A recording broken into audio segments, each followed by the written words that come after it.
Sorry about the double play of that video. I realized I didn't share it on Twitter. /X nowadays is what they call it. So I needed to make sure I did that. So welcome tonight. It is another Comic Creators Hangout.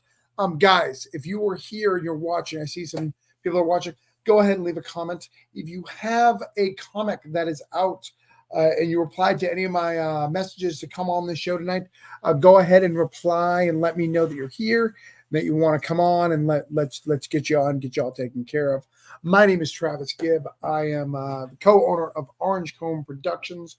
We are a comic book studio, and we do these creator hangouts. Every time we have a project live, we hang out with some of our best friends and talk about what's cool on Kickstarter. So I'm going to bring some of my friends on. We're going to talk about what they have going on, what I have going on. It's going to be a good night. So let's get this show on the road. First, because he was last week, we are going to get my buddy Matt Knowles on the program. How are you? What's up? I get to be first today. How you doing, Travis? I'm good. Super stoked for tonight, man. We're going to have a good night. We got some good people up in here. We got some people that are biting. We got some people that are cat scratchy. We got some people with sick rim glasses. Man, I've seen this crew you got in here, man. There's a great crew that's going to be up here hanging out with us tonight. Nice. What's up, Total Excellence? Travis, don't you have a bedtime? I do have a bedtime, and it is now. But I'm going to stay up just for you people. Just for you. I'm actually really tired tonight. I have so much things I should be doing, but I'm going to be staying up tonight. But if you're watching on Facebook, those are the people I need to make sure your comments are working, so please comment on Facebook. But yeah, let's get somebody else out here. Before I do that, Matt, I always like to make it personal. Big matches this weekend in Orlando for soccer. Are you going to any of these inaugural games? So I will say this, I'm not going, but here's something too that's interesting. I am keeping my eye on it because right now the MLS has locked out all the officials. And so all the officials that could be at the game, it's one of those, if they go, it's kind of like, are they breaking the picket lines kind of thing? So it's going to be very interesting to see how these games go down. Definitely paying attention to it though. Will you get invited? Are you at the low? Are you at the picket line? Can you be a what is that, a scabber? Could I be a scab? They have to go pretty far down the line to get to me to be a scab because I'm definitely not at the MLS level. But I've reffed like 2 levels below the MLS. Okay, all right. So yeah, I mean, yeah. I want you to be a scabber, Matt. I hope that you get that opportunity. All right. Let's get my buddy. So this is one of my good friends in comics. He is one of the hardest working comics. I never spend enough time with him. His name is Ben. How are you, Ben? Hey, Travis. How are you? Thanks for having me on. No, always. You are always welcome in anything I do. How's things going? Pretty well. Launched yesterday. Going pretty good. So. Well, I look forward to hearing all about these vixens, these awesome. Lovely ladies. It's good to see a non-sea creature coming out of your stuff, but still bathing suits galore. So I'm trying to expand my my scope beyond mere monsters. And I don't think I've ever had this gentleman on. Oh, look, it's Tom. Hey, Tom, he knows that Matt guy. Good. I know that Tom guy. So this gentleman, he's worked with the Baggs brothers, who I am very akin to. They're like Orange Cone adjacent or interns. We have them in enough project. We love the Baggs brothers. Matt, you've worked with the Baggs brothers. Yeah, Baggs brothers are great, man. Raymond's worked with the Baggs brothers. Hey, Raymond. Hey, how you doing? Good. How are you? Sean was excellent. I had him as a colorist on the one comic. Yeah. That was for the Fallen, right? Yeah. Did you have who lettered that? Who layered it? Sean lettered that one too. Okay. All right. Well, welcome to the show. I don't think you've ever been on my show before, so welcome. No, this is my first time. So welcome. We'll tell you all the rules and everything as we get going, and then we've got Kat. Kat is back this week. Hey guys. Bringing up the cat scratch fever up in here, as Matt said. So hope everything is well over there. How are you tonight? A little tired, but doing good. Okay, all right. We're all a little tired, I think. I think that's the secret. And the partner in crime is watching, Matt. That's right. Hey, I know that Tom guy too. We once had dinner at Wendy's. And I know that. Oh, wow. Tom, see, Matt and I have been talked about this off the air a few times. We knew Tom was a little classy with the ladies, but Wendy's, I did not expect. I thought he was McDonald's, but he will go that extra dollar for the Wendy's. Damn, especially nowadays. Now Wendy's is like $16 for the basic combo meal, man. Mhm. Right. Ever since they got 2 types of Frosties, they've been really cocky I know. over there. Frosty's ever Yeah, since hey, knows. I heard in a few weeks they're coming out with an orange Frosty. Getting fancy. And this gentleman, Joey will show up anywhere, which is great. You never know where Joey's going to show up. I had a Monday meeting with my publisher. Joey's there barking orders at me, telling me what's up. How are you, Joey? I'm doing great. Hey, listen, that's what they pay me to do. They pay me to follow you around and tell you what to do, right? So you're a paid stalker? Is that what you're saying?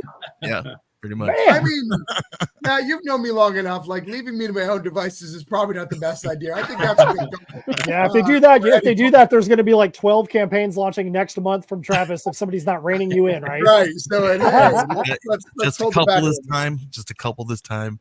And make sure you label your files when you send them. Just kidding. Yeah, sure. Yeah, absolutely. All right. And last but not least, though, I do think we're going to get a few more guests tonight. I've got a couple of other people who've asked for links who have not shown up yet. But we've got Mr. Andrew. How are you, good sir? Hey, a little sick tonight, but happy to be here. My campaign's finishing up tomorrow, so I wanted to pop in here. Thanks for having me on. Nice. Well, we'll get you through first so you can take off. I understand how it's been sick. My whole family's been sick, so I totally get it. In fact, I just heard the news from my wife that my daughter may not be going to school tomorrow. Oh, man. Uh-oh.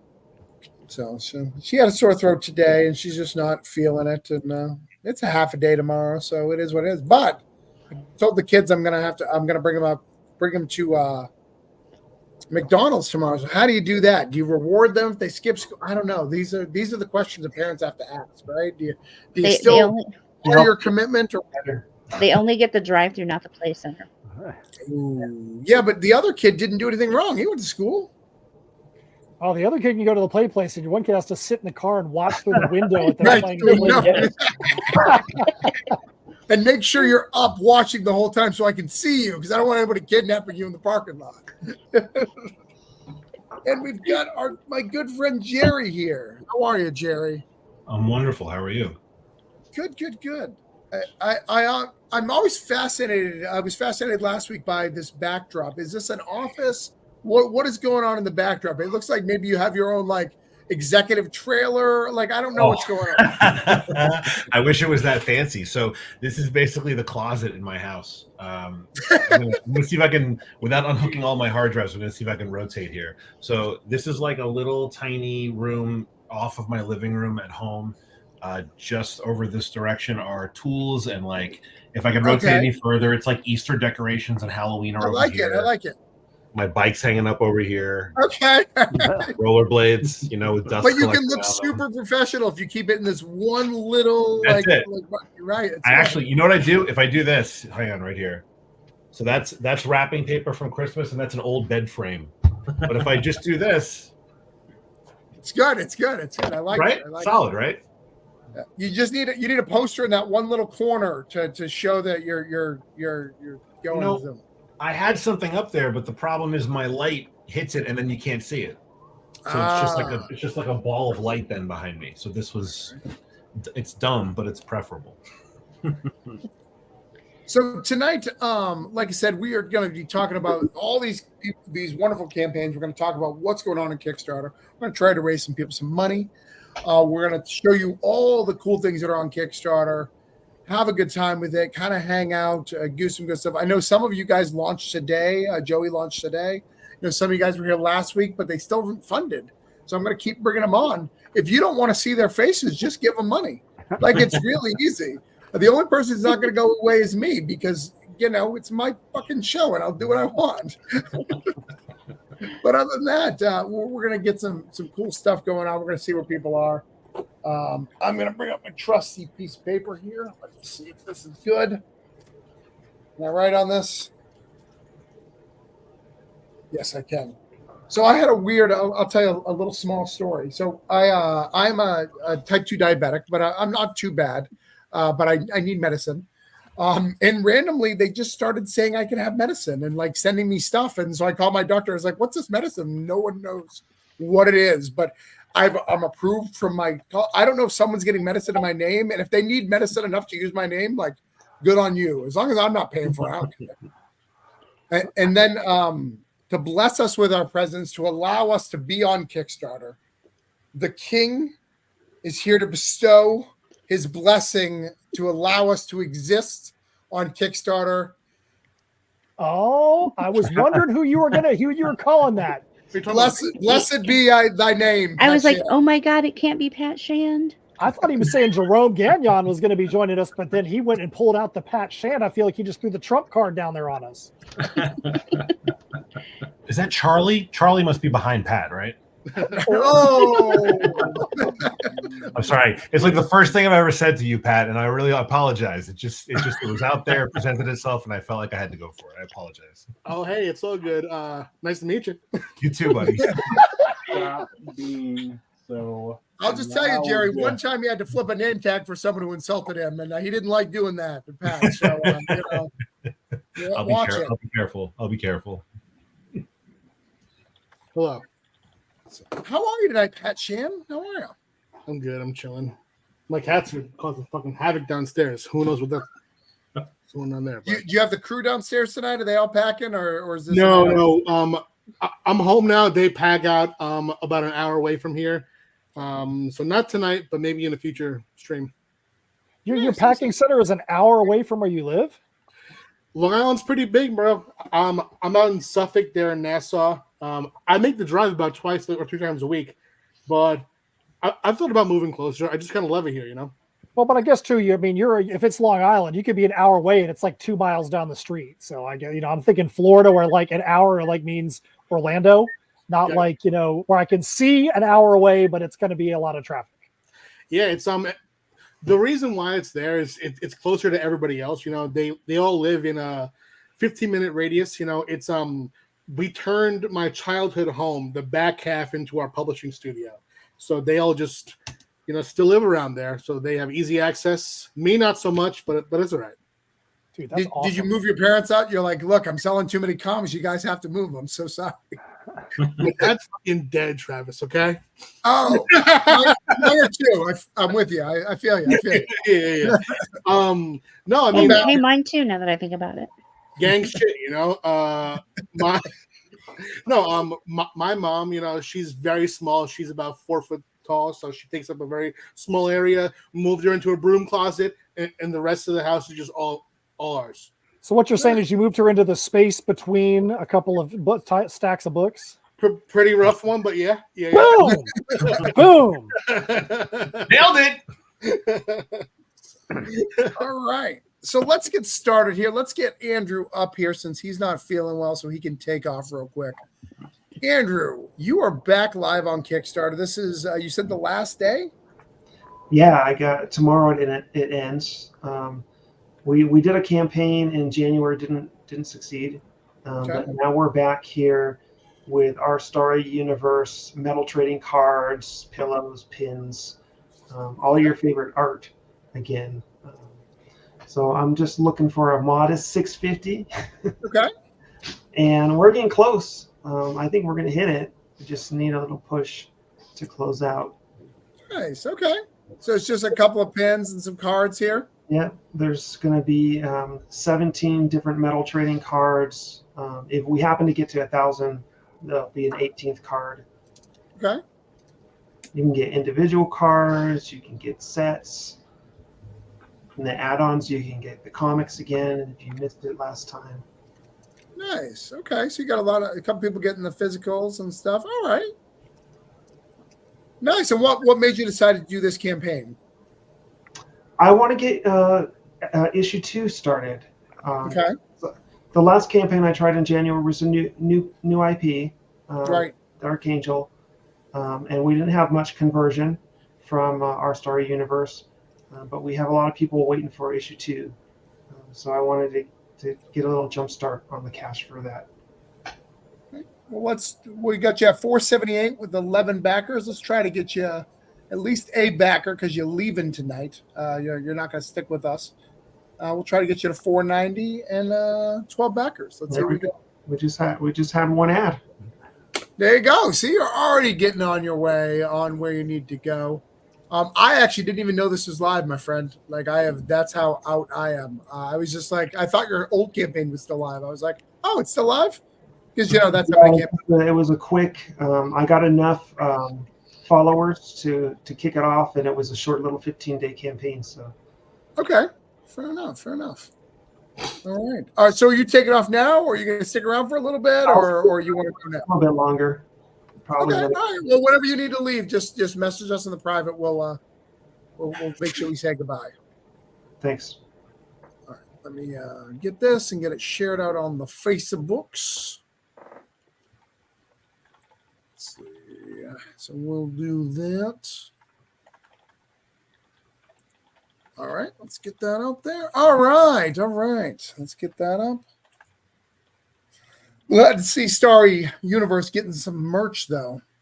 Next up, let's go to Matt Knowles. Matt, what's up? I heard you reveal the whole song today, which is pretty cool. That wasn't the whole song. It was a longer part of the song. So we used to have a 15-second trailer. It was just a teaser, so you could hear a little clip of the song that was coming. Today we actually released the full actual campaign video. It's 1 minute and 10 seconds long, so it's 1 minute and 10 seconds of the song, but it's actually now has the full trailer that's there as well. So I know if there's one person on this thing that's going to love that song is Pat Shand, because I know the kind of music Pat's into. I know that is his jam. It's going to be on his iPod circa 1998 very soon. So it's gangster rap? Like, I'm excited. 100% gangster rap in an alternate universe. I love to hear it. All right. Well, Pat wants to hear it. Pat's the king. Pat makes these decisions here. So let's hear this song real quick, and then you go over your campaign. Let's do it.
So is that your jam, Pat Chan? You know what? I have a very diverse taste in music, and I could tell that was well done. Thank you, sir. Very much appreciate that. So yeah, there is a full song, and there's going to be vocals, and there's going to be all the other stuff on there. But that's just another sample of what the song is that's going to be with this campaign. All right. So go ahead and tell us what's up. You hit the 100 backers. We did hit the 100 backers, and we were able to debut. We've said that we had a PDF that was going to be one that we guaranteed was never in another campaign before.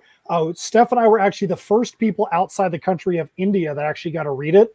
It's called Mardban, and it is a really cool comic that's actually written in the dying Dakni language, but it's also bilingual and translated into English on every panel. The main artist behind it is Raheel Mohsen, who does our Misfits Clubhouse title. So we knew the art was going to rock. We weren't sure what to think of it. We're like, are we even going to like this thing? It's not written in English, but once we saw the way it was translated, it's a super enjoyable, super fun title. And we were really privileged to be the ones to get to bring it to this side of the ocean. So we just did that, just released the trailer video because of this show last week. And the host of this show said, hey, we need to see a reading order on this thing. Went down and made sure the reading order is actually on there. It's actually got its own little button over there on the side as well. Because Heirs has gone on for a while, there's a couple different story arcs and offshoots. We made sure to put a couple of different arcs. If you want to just get the Perilous Prospects, here's what you need. If you want the extended stuff from Perilous Prospects, which includes I Am Keto, this is the order you read it in. If you want just Heirs of Isildur and that's it, you don't want any of the offshoots, there's the order. And then if you want everything with everything Heirs plus everything else, there's the different reading orders. And that is because of this live stream right here.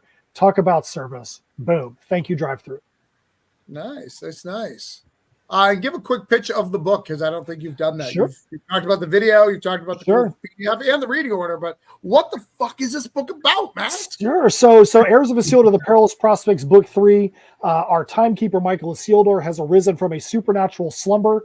Will it be enough to help to stop the apocalypse that's going on in Shadow's Haven? For the entire arc of the Perilous Prospects, Michael's been in a coma because of an apocalyptic event. He's been a prop basically in the corner.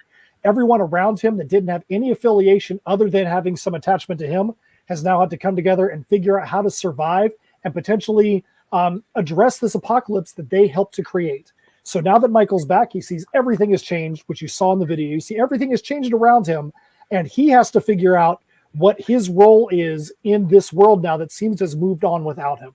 So we are super stoked about the issue. We're super stoked about the swerves that are in there. We're stoked about the fact that this campaign, we have some great covers. We have a Nightmare Before Christmas homage cover that was done by Jose Cardenas that we met through Travis and through Holiday Spirits. We actually had him on one of the Holiday Spirits issues that we did a story review for. And we have our shirts, we have our socks, we have tiers where you can just get socks. We had somebody today that just was like, hey man, I want to get a digital copy, but I also want socks. Can I do that? We made sure we made it work for him. Nice. Because, when you're reading that digital copy, you still need some comfy socks. I mean, that's just unreasonable to not allow that. Absolutely. Absolutely. So, yeah, we've got 6 days left. We've actually had a good little bump here in the last couple of days. We are $325 right now away from minimum funding. Obviously, we all know that minimum funding means exactly that. Minimum. We want to get to stretch goals. We want to get to a point where we can actually cover the cost of this book. But at least getting to minimum funding means we have a little room to have some fun up until the end of the campaign. Nice. All right, so we're going to try to get you to 320, 111. I'm a little lazy tonight, so I'm only doing one. But one is better than none. So let's see. Hey, that's exactly right. All right. Next up, we have the wonderful and charming. Well, we got some comments. Hold on. We got some rowdy roads forever. So everybody, good luck with all your books. And we thumbs up. Kyron Silver is sending out Saw, the Lightning Wheel, the number 4. I just saw that today. So if you back that book, I hear that is on its way. So I'm super excited about that. All right, next up, we've got my buddy Bet Ben. By the way, if you guys are new to this group, go ahead and add your link to the back to the private so I know what campaigns I'm promoting. All right. Ben. Hello. No shark. No shark. Jewish superhero. No Jewish superhero this time. This ain't no Cthulhu man. What is going on with this Vicious Vixens here? It's Charlie's Angels meets the A-Team. Okay. 8 women on the run from the mob. Each with a unique skill set have to come together, become the Vicious Vixens. If you actually play this video, Lori Calcaterra from our group actually narrated it. But how long is it? About a minute. Okay. It's up to you. As long as it's a minute or so. Some people are like, here, watch my 15-minute video while you're on this Just screen. end it when she's done. You don't have to listen to me ramble afterwards. All right. When the cartel tossed me on that boat with all of you, I thought I was just another young woman they would sell off as a sex slave.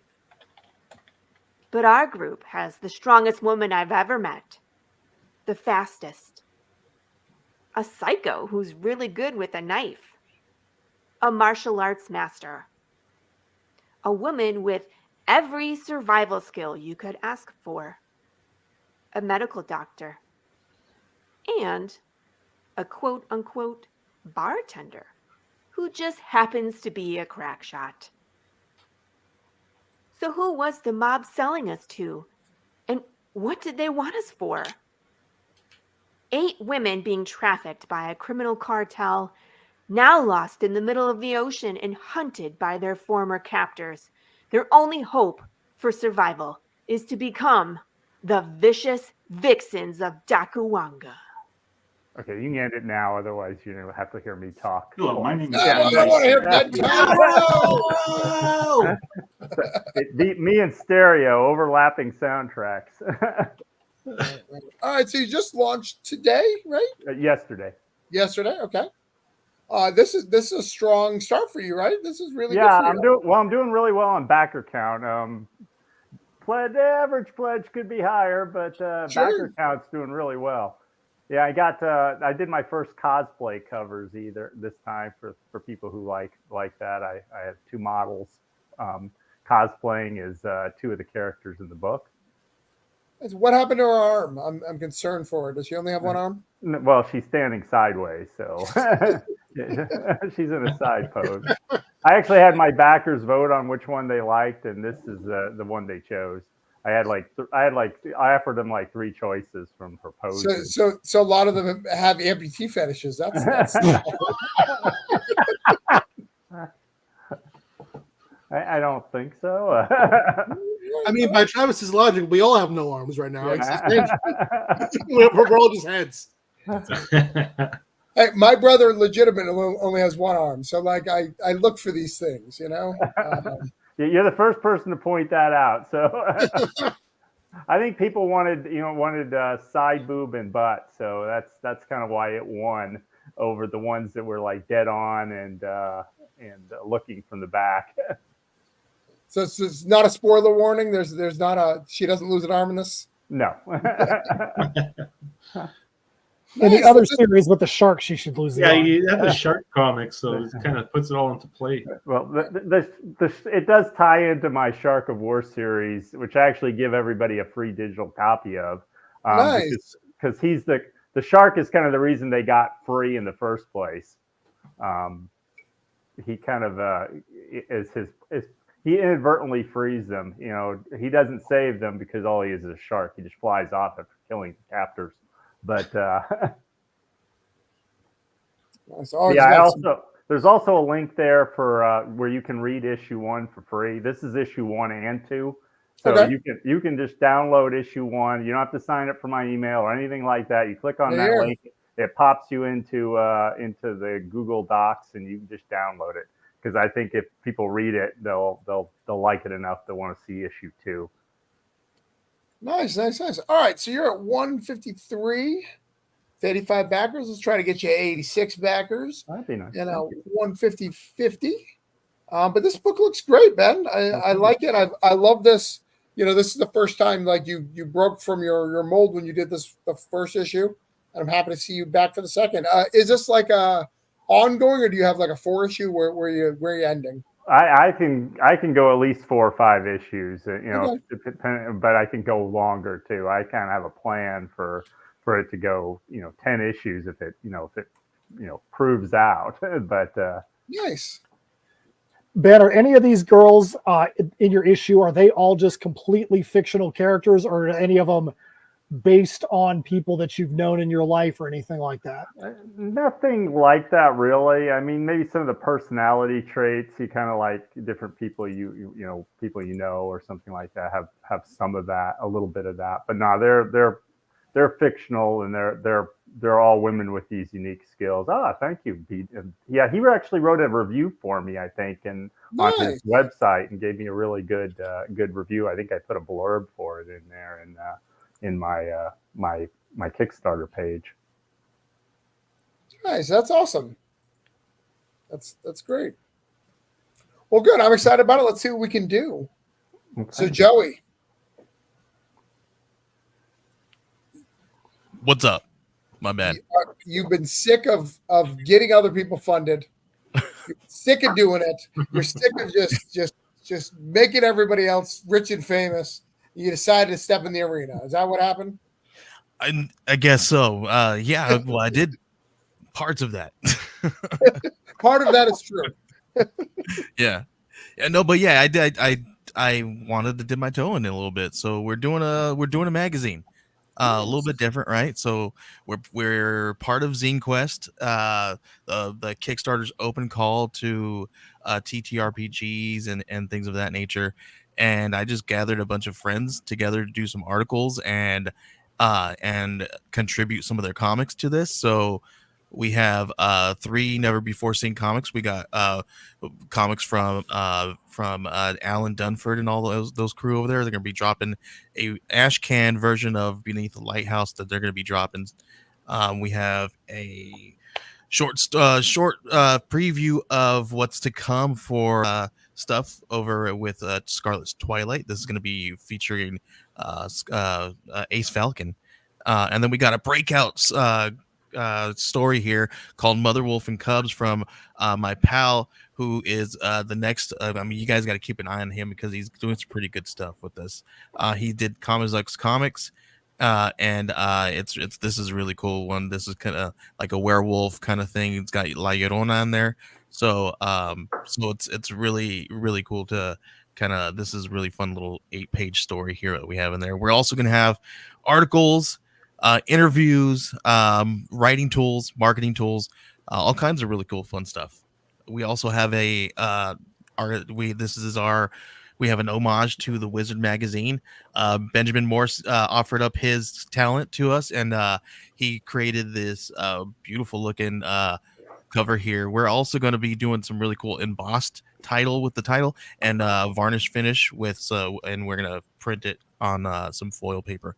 We're going to do that with our friends over here at Hero. They're local here to Arizona, Heronville and Designs. They work closely with Garrett Gunn, and anything that Garrett Gunn has put out in the last 2 to 3 years, they have printed all his books. So we're going to be working with them to do that. I think they do Coffin. Don't they do Brian's books? Yes, they do those. They do anything that he's had in the last few years as well. Yeah. They do his books. Yep. So, and they're local to me out here in Arizona. So, man, but we just wanted to get all these really great people together and showcase independent creations, right? And so we've got all our friends together to kind of do this thing. Cool. I don't know who Bitch Media is, but I'm really excited that they're for the forefront of the top.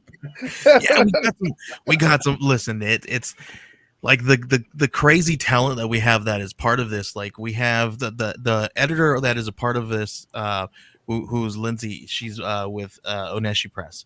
Yeah. And she's the talent. Like she's the one that has worked with Rolling Stone and Bitch Media and all that good stuff. So she's got a really cool background. So it was, and we've been kind of kicking this magazine idea around. She's worked with all those magazines in the past, and I just kind of been bugging her. I was like, well, should we just do this? And we finally just kind of did it. So yeah, man, it's been doing pretty good.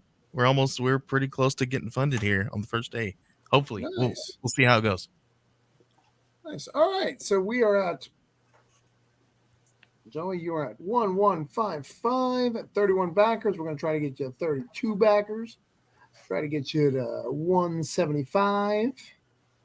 Yeah. I think it's very, very doable.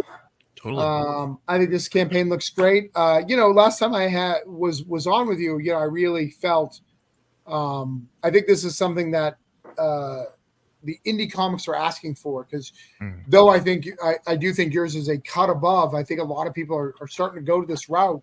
People are wanting these magazines are missing. There's no central hub to tell you what's cool. Pat Shan's too busy doing too many books these days to tell us what's cool anymore. So we needed to, get magazines to do it again. They had to come out of retirement because Pat wasn't here to tell us what's up. Checks out. See, everyone agrees. Pat agrees. You agree, Pat? Yeah, why not? Yeah. No, but I agree. Like that's one of the reasons why I did this, right? Because I've always talked about wanting, listen, in high school I was a punk rocker, right? So me and my friends would sit there and tape and paste and Xerox punk rock zines together.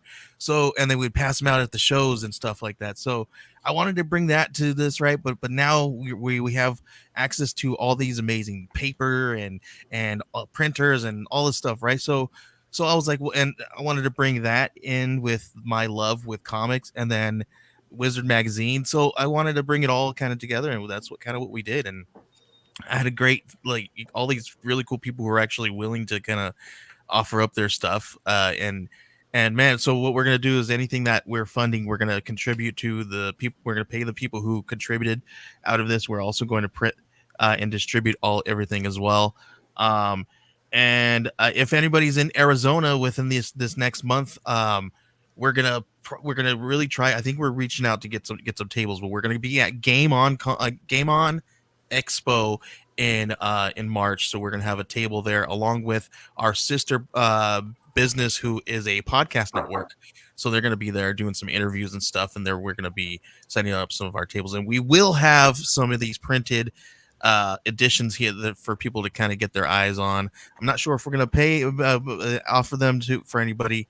We're gonna kind of. I want people from the Kickstarter to kind of get their hands on them first before anybody else does. Yeah. By the way, I was a little behind on links, so if you're watching, all the links have been posted for the last couple of things, so I don't want you to miss out. If you need the links to click and back and all that, it's all there. You'll see a wall of text. Please leave comments so that those can go away. Appreciate it. So it's not just a wall of links. People don't like that. But that's my fault. All right. Well, we'll be back and we'll see what we can do to get you to where you need to be. All right. Awesome. Thanks. So next up, we have Kat. Hey. So if you're back, that means you didn't fund last week. I did not fund last week. No. Well, it's because it's a book. I don't know anything about it. Not enough pictures. There's not enough pictures, as you know.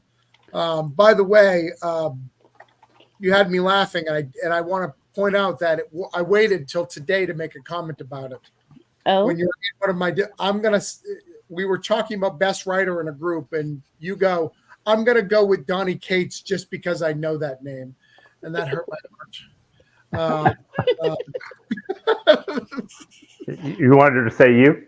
No, it wasn't. It wasn't. It was that she knows more about comics than she thinks she knows, because we've had this discussion over the years. But she'll say things like that, and I'm just like, damn it, Kat. You're an editor for us. I know that Pat Shand liked White Castle. The burgers? Yeah, that's true. That's true. Yeah, I think that when you brought us White Castle, it was at a time where I was either living in a place where we didn't have it much. In San Diego, it's not really around, and it's a New York staple, obviously, and you brought a bag of White Castle to the Zenescope table while I was at Wizard World, Ohio, I think showing the first Robin Hood issue or something. Yeah, like you were doing Pat Packs. Yeah. Oh yeah, the Pat Packs. Yeah, Zenescope would they would put together these packs of comics that I wrote, and it would essentially be to justify my hotel and plane fare, showing that if I could sell through Pat Packs because I didn't have any trades yet, then it was an investment in bringing me to future cons. And I mean,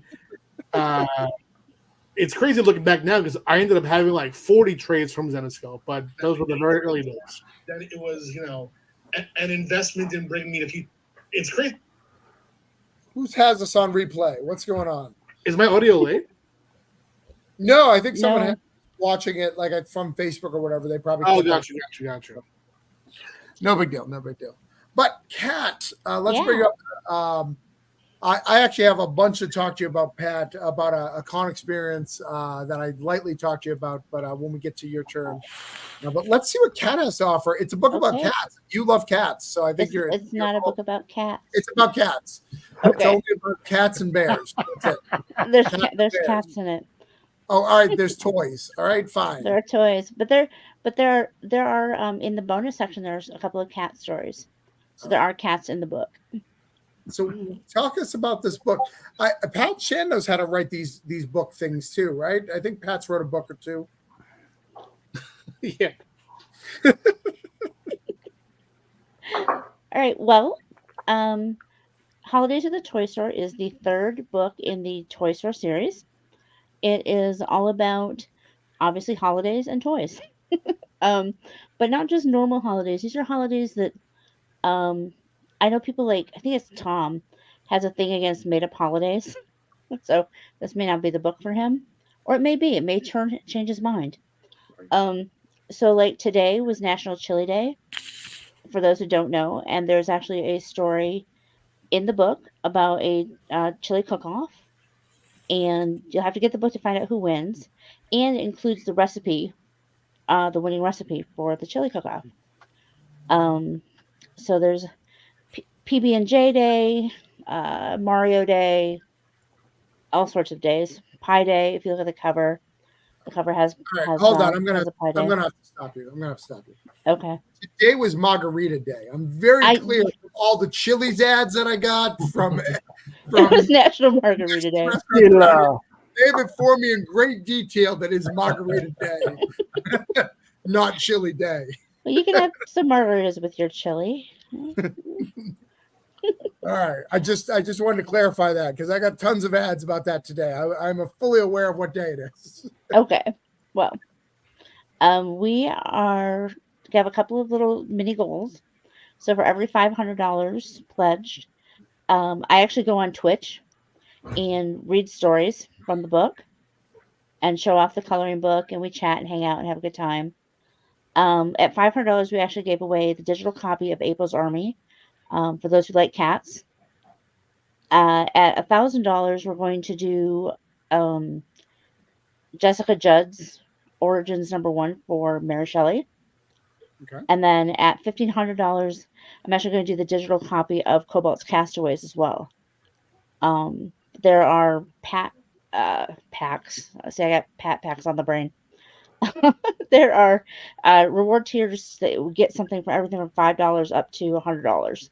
So there's something in every range there, from one book up to all the books. Thanks to Matt and the crew from last week who pointed out that I didn't have a collection tier, which has actually done really well in the last week. So I'm super appreciative of that. See? You can learn something here on this show.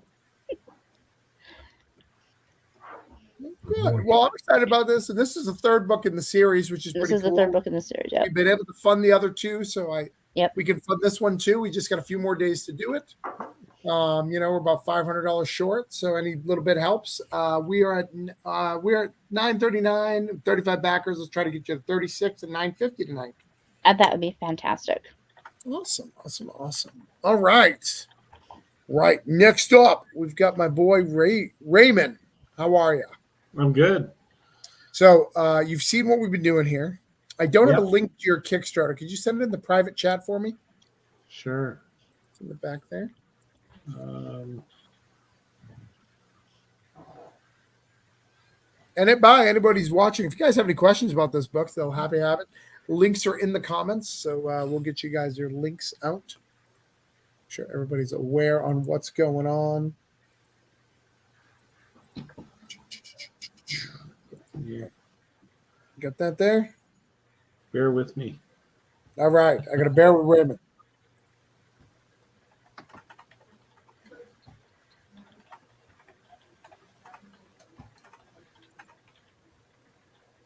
Just a second. All right. I got it. All right. So Raymond has done some. This is the first time we've actually met, but I've known about him for a long time. But Raymond, I've been hiding in the shadows for some time. Right, you're in the shadows, stalking from Canada. Yeah, I'm from up in Canada.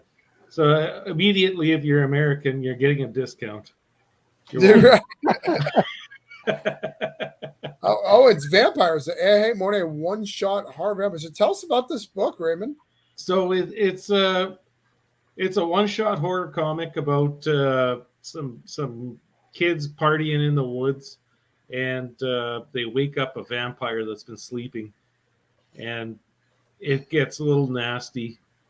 But there's also some humor in it. I base it off like an 80s horror film sort of thing, like that sort of theme. You know how you got the cheesy laughs and the gruesome horror kills as well with it. Like, so it's got a bit of mixture of everything in it, and it's a comic. That's what you're supporting.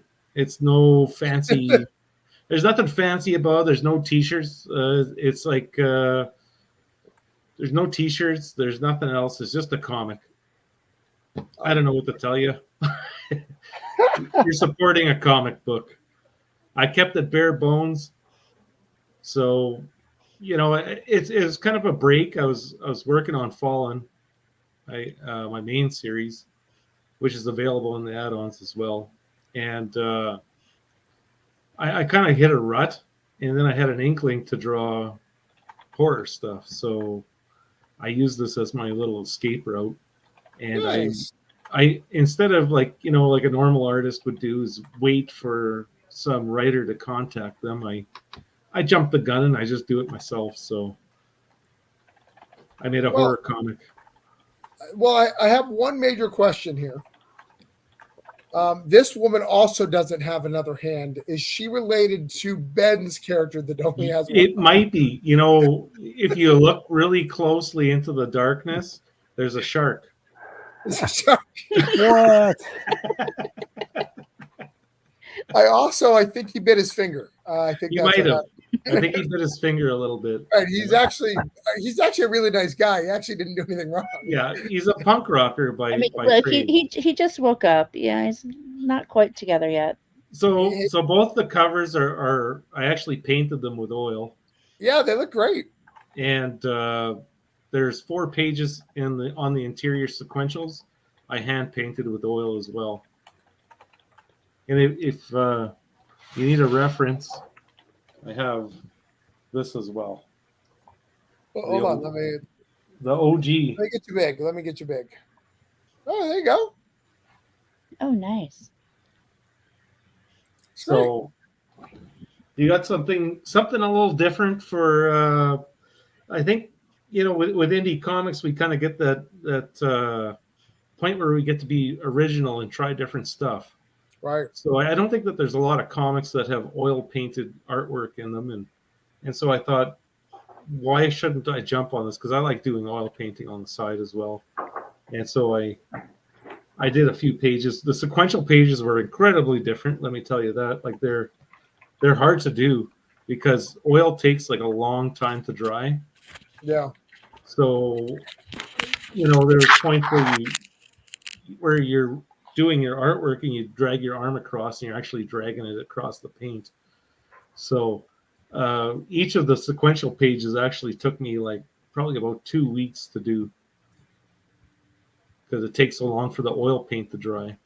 But it's something different. I thought I'd give it a shot, and I didn't want to change up the style on my series I have going. So what better than to try it on a one-shot horror comic? Yeah, I think it looks great. Thank you. All right, so you're at 586 Canadian with 32 backers, and we're going to try to get you to 33 backers and 596. So I hate morning. We got Raymond up there. Well, thank you, good sir. Good to finally meet you on one of our shows. And yeah, nice meeting you too, Travis. Thanks for having me on, man. No problem. All right. Next up, we got Jerry in the house. Jerry. Now, Jerry's a big deal. He's related to someone who's a big deal. So, therefore, he's a big deal. He also has talked to Scott Snyder more than one time. So, just get excited. Kat, do you know who Scott Snyder is? She's on her phone. She's not even paying attention. She did. That was great. Wow. All right. That was well done. Well done. I'll ignore that and pretend that that's not happening. I'm sure it's very important, whatever's going on there. Hey, Kat, you back with us? Yeah, sorry, I had a kid calling me. Were you talking about me? We were, yes. Completely. Absolutely. We wanted to know if you know who Scott Snyder was. I know the name. Okay. We're getting there. It's step in the right direction. Scott Snyder and Donnie Cates, she knows them by name. By name. You guys should understand too. I'm really bad with like names and who does what. So You're good. You're good. You're good. Just say Alan Moore all the time. That you can't go wrong. I'm just saying Trav Skip. You know, Thank you. I Travis appreciate did it. So I assume that these are the bears who killed the bears in the toy store, right? That's exactly right. That's exactly it. These are the bears who killed the bears in the toy store. All right. Hey, look, you funded. When did you fund? It was a few minutes ago, actually. Nice. Congratulations. I did that. I'll give you all the credit. You're welcome. You're welcome. Number by $1 so far. You're welcome. Those stretch goals can come in right now. Do you have a stretch goal? You know, I was so nervous about even hitting the number that I haven't really solidified a list of stretch goals yet. So I have to actually do that now. So tomorrow will be the announcement of said things. Yes. So tell us again about Grizzly Bears here. So the Grizzly Crew is the story of a group of pirate bears who sail the seas and protect seaside villages from actually scary evil pirates, real like human villainous evil pirates. And it is a story that I'm writing with my 8-year-old. He sort of just the concept kind of fell out of his face one day while he was staring at some weird pictures on my screen, not in a dirty way. And he saw an image of a pirate bear that he had asked me to have Midjourney create 2 years ago, back when Midjourney had just come out and we were all messing with it for one day and trying to figure out if it was the end of times. So, he just kind of was staring at this pirate bear that he told me to make. And then he started telling me this story. And he was like, it's a group of pirate bears on a ship and they look for treasure. And when they squeeze the treasure, it looks like gold, but it's really wax and it's filled with honey. And he had all these like little ideas about who the characters were. And, the one of them was a koala bear. And I was like, koala bears they're really marsupials. It's not really a bear. And he right away was like, that's perfect. He's young. He doesn't know that, so he thinks he's a real bear and he wants to join the crew. And right away I was like, why are you already better at this than I am? Like right away, all I see are problems and all he sees are creative solutions. And I'm like, you're 6. He was 6 when it started. He's 8 now. And it has just kept up. So that's the story. It is kind of a story within a story. So I'm having a lot of fun writing it. It's like the parents in this village that are actually under siege by pirates start telling their kids, like, you can sleep. Don't worry. The pirates aren't coming back. We hired the Grizzly Crew. So we're safe. They're protecting us from the really evil pirates. And the kids don't really, you can tell from that frame right there, the kids aren't buying it. But kind of as dad is telling the story, he'll get a little too into it, make it too scary for bedtime. Mom will come in, start reframing the story, so the story changes depending on who the narrator is. I'm having a lot of fun with things like that in the story.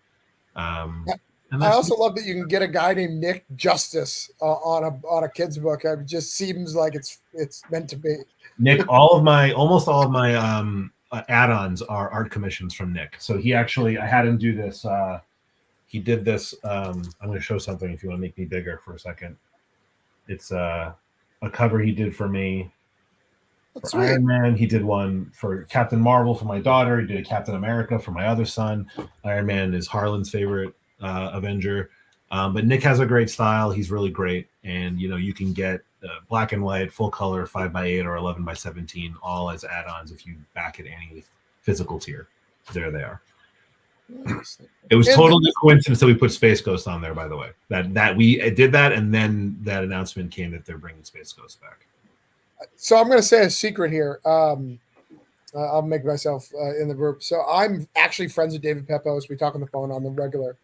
And he told me about that months ago.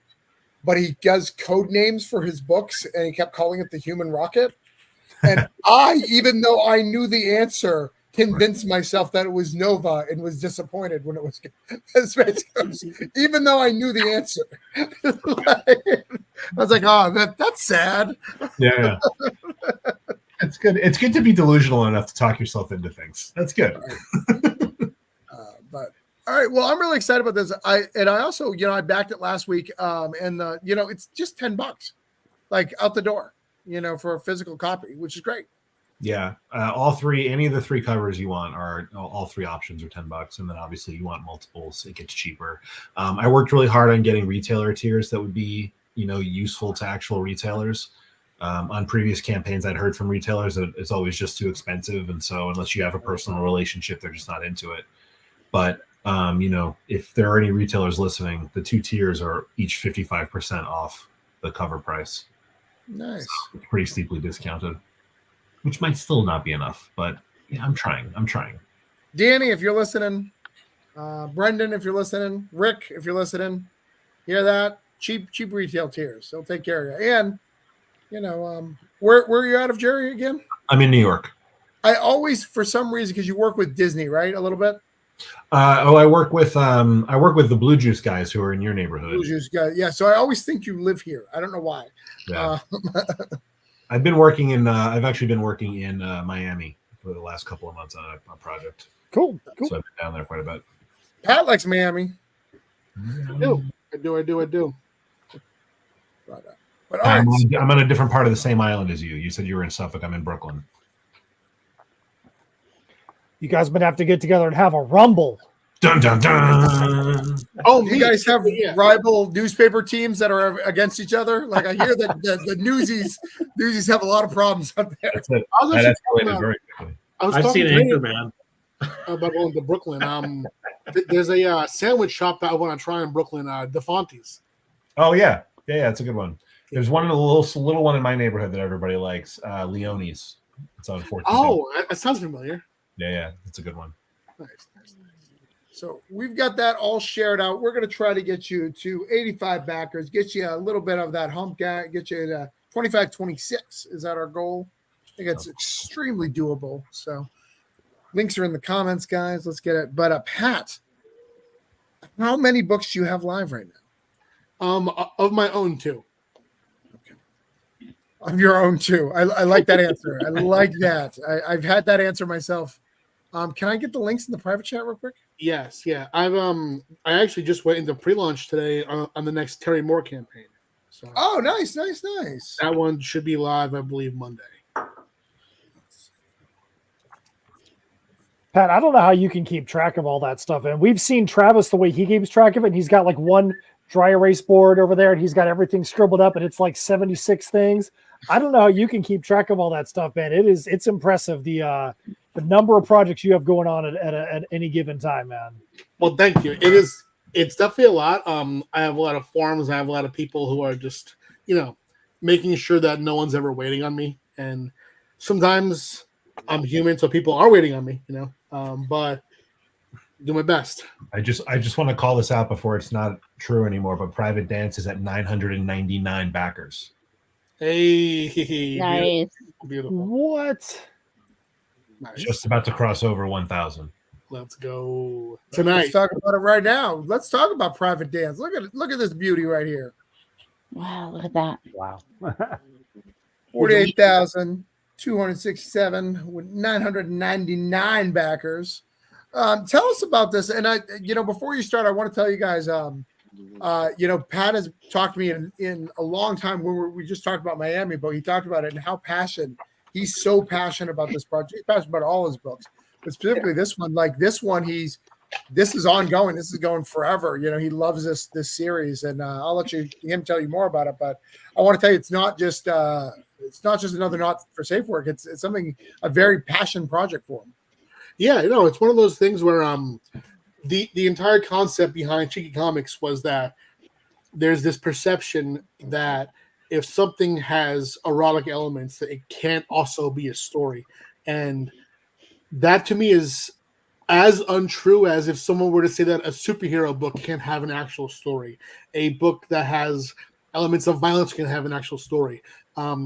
Sexuality is a human experience, and I think that it's been so, people are embarrassed about things. People have been made to feel embarrassed about sexuality. So when I write stories that have, not safe for work or spicy elements, I write with the same level of attention to character and story and theme as I would any story.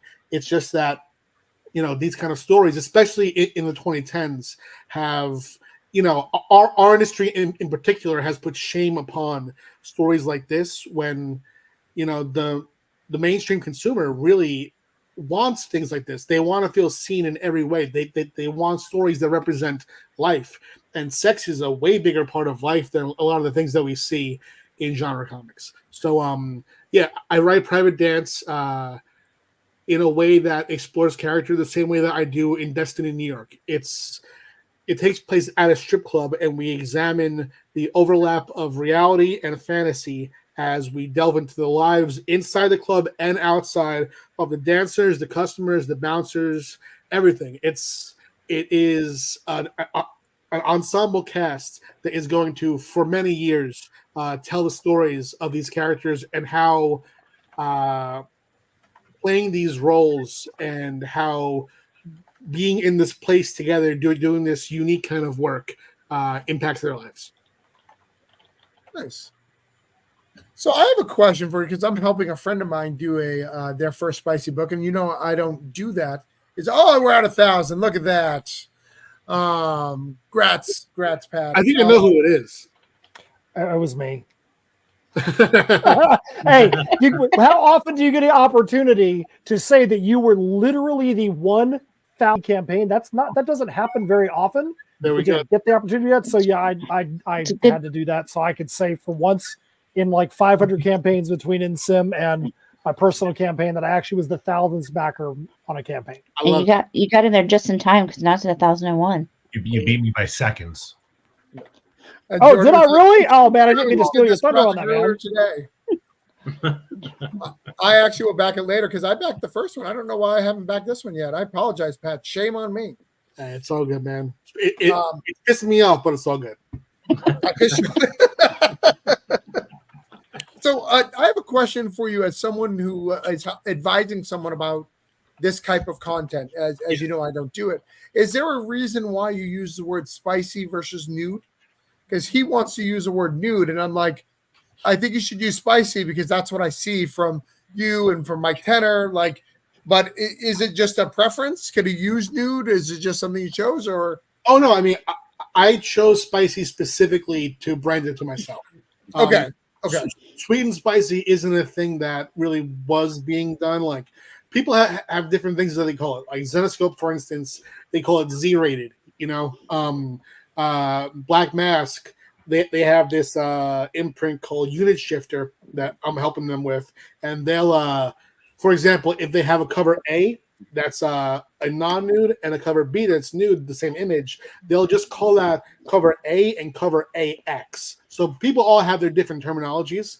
In the past, the most common one that I've seen is nice and naughty. Right. Yeah, I've heard that one before. Yeah, that's what I see. Yeah. Oh, okay. Yeah, and to me, I don't personally like nice and naughty. I get that it's one of those things where it's grandfathered in, you know, it's just been used so often. Like, you know, we call a cover with no logo, we call that a virgin cover. I try to push toward calling that a full art cover. That's a little less weird to me, you know. Same as naughty and nice. There's this kind of undertone that I don't love in that terminology, so I wanted to brand it more to myself and have my own specific terminology. Okay. All right, cool. Yeah, I was curious about that because I didn't know the answer. In fact, I got to use you in an argument today. He showed me some arts, and he was like, "I want to do it this way," and I was like, "I don't recommend doing it that way." He's like, "Well, you know," he's like, "I respect your opinion, you know, more than me, but you know, I really feel strongly about this." I was like, "That's not my opinion. Let's look at Pat Shands." And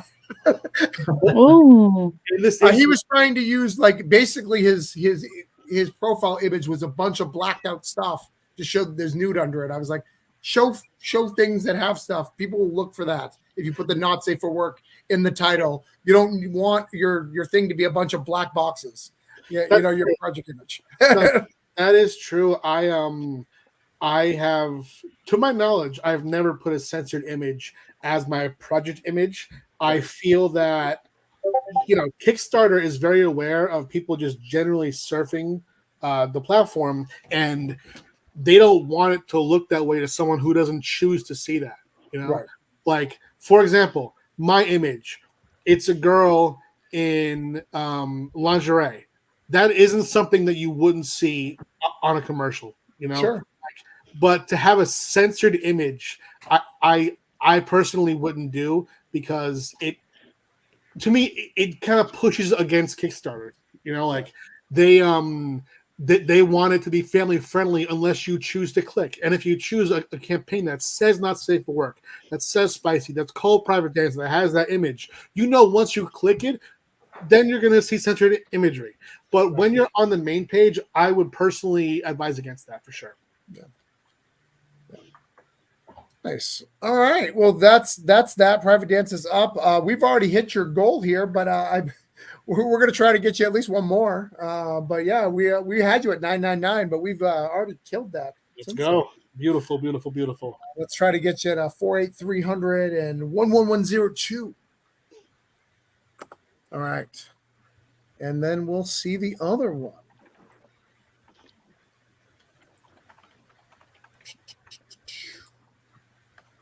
Where is the other one? Right.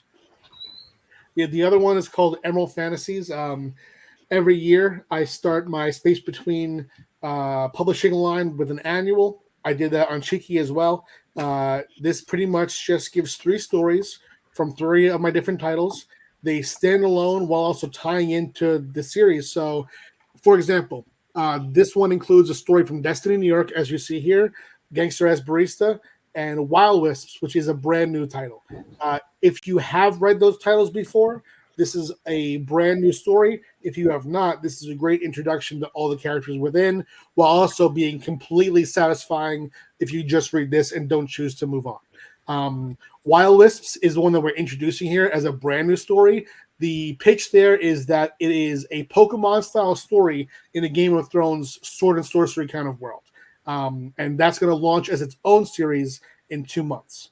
And yeah, this is the second time that we're doing an annual like this, and it's been fun so far. It's been a cool opportunity to do color on series that are normally not colored, like Destiny New York and Gangster as Barista, and it's a way to celebrate my returning titles while debuting some brand new stuff as well. Nice, yeah. I dig it, and I love that. For those who don't know, this is like year 2 of floppies for Pat Chan. He used to never do floppies, so it's been wild seeing all the floppies. Let me get him down. Get down. Yeah, I didn't really. I meant the kitties on this page, but you're too little for me to have seen him. Yeah. I never did floppies. That's right. You know, I used to do between 4 and 5 campaigns a year. To me, Kickstarter is always best at doing what the mainstream industry is bad at. And I feel that at first, for a while, it was long form series. We weren't seeing series like, you know, for example, when I first started to fall in love with comics, series that were active were Ex Machina, Preacher, Why the Last Man, these ongoing, long-running, creator-owned comics. And I wanted to do my own. And if I got a gig through a publisher, that would lead to, you know, the ones that I got were going to be 4, 5, 6 issues of a creator-owned. And right. I took the Kickstarter at the time, that was 2016, to start doing long form, to do graphic novels, to do, you know, for example, Destiny New York is my main work. I do every year one around 150 to 200 page volume. But I started to see that there's a lot more room on Kickstarter to just do more stuff than just one thing. You know, for a while I was locked into the graphic novels doing one thing.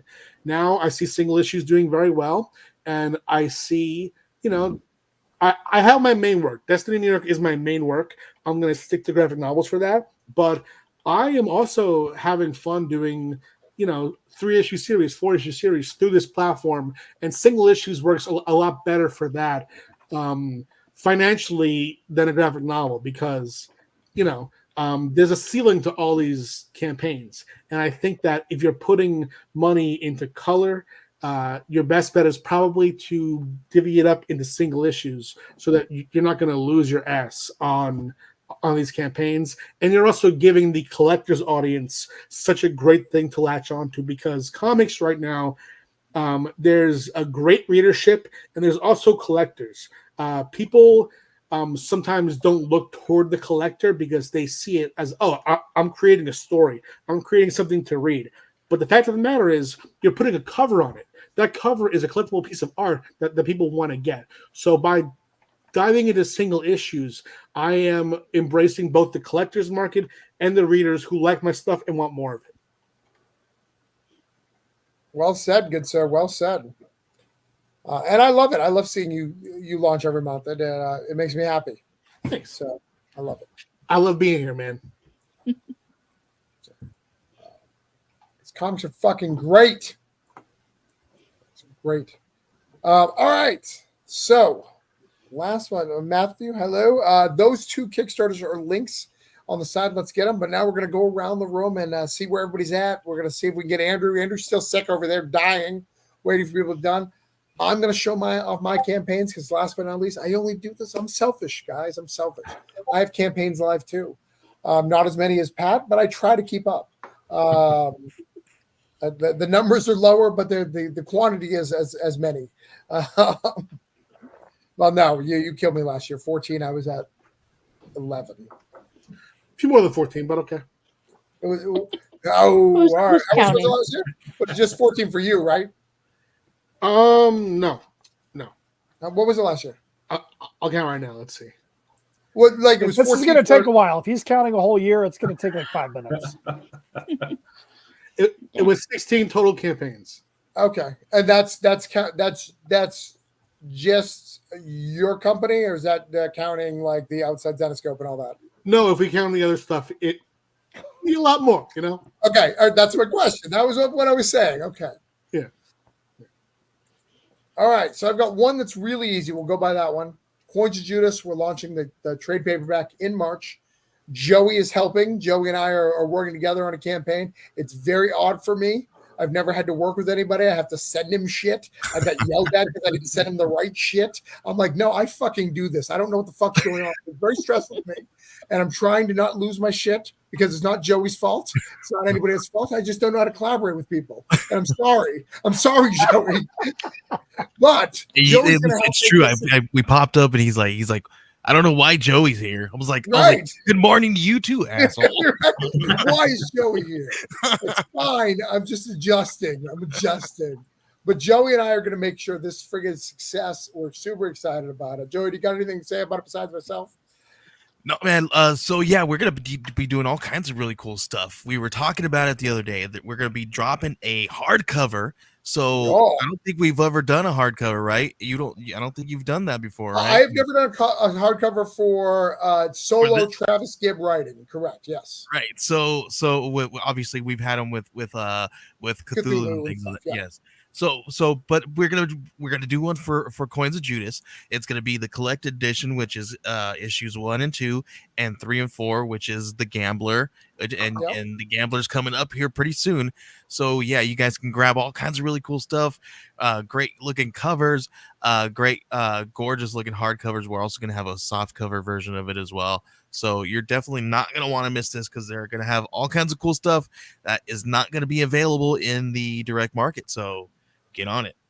Correct. And we're going to try to make it do what Kickstarter does best, limited. It's all going to be limited. It's all going to be exclusive. We're not going to reprint a lot of it. If we do, we'll have direct market stuff. So definitely be part of it. It's very, very cool. I'm very excited. You're getting it before the direct market gets it. So it's a cool experiment. That's going to be next month.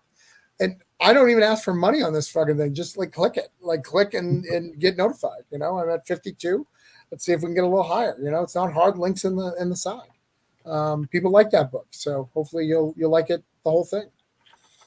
And Joey, if you probably don't know, I just put the cover in the Bards group, so check it out. Fantastic. We needed that today, so yeah, we're gonna add some really cool stuff with that cover tomorrow. So yeah, well, we got some cool stuff. We'll talk tomorrow. Yeah, more detail about that. All right, so the book that Orange Cone is running, we've got right here. We got Voodoo Nations 1 through 4. So we're back. We missed a year. We did not get a Voodoo Nations launch last year because I had too many books. I don't have multiple accounts. I do it all on one account. I try to hold myself accountable because I really yelled at somebody one time for having multiple accounts and not being held accountable. Perhaps you guys remember that. I remember it. I Never heard of this, Travis. Never heard of it. Time. I yelled Never at someone very, very, very long. I'm okay with people having multiple accounts, but It was a stern finger pointing. it was a stern finger pointing. That person did wrong, and he's no longer around doing stuff because he did wrong. So, this is live.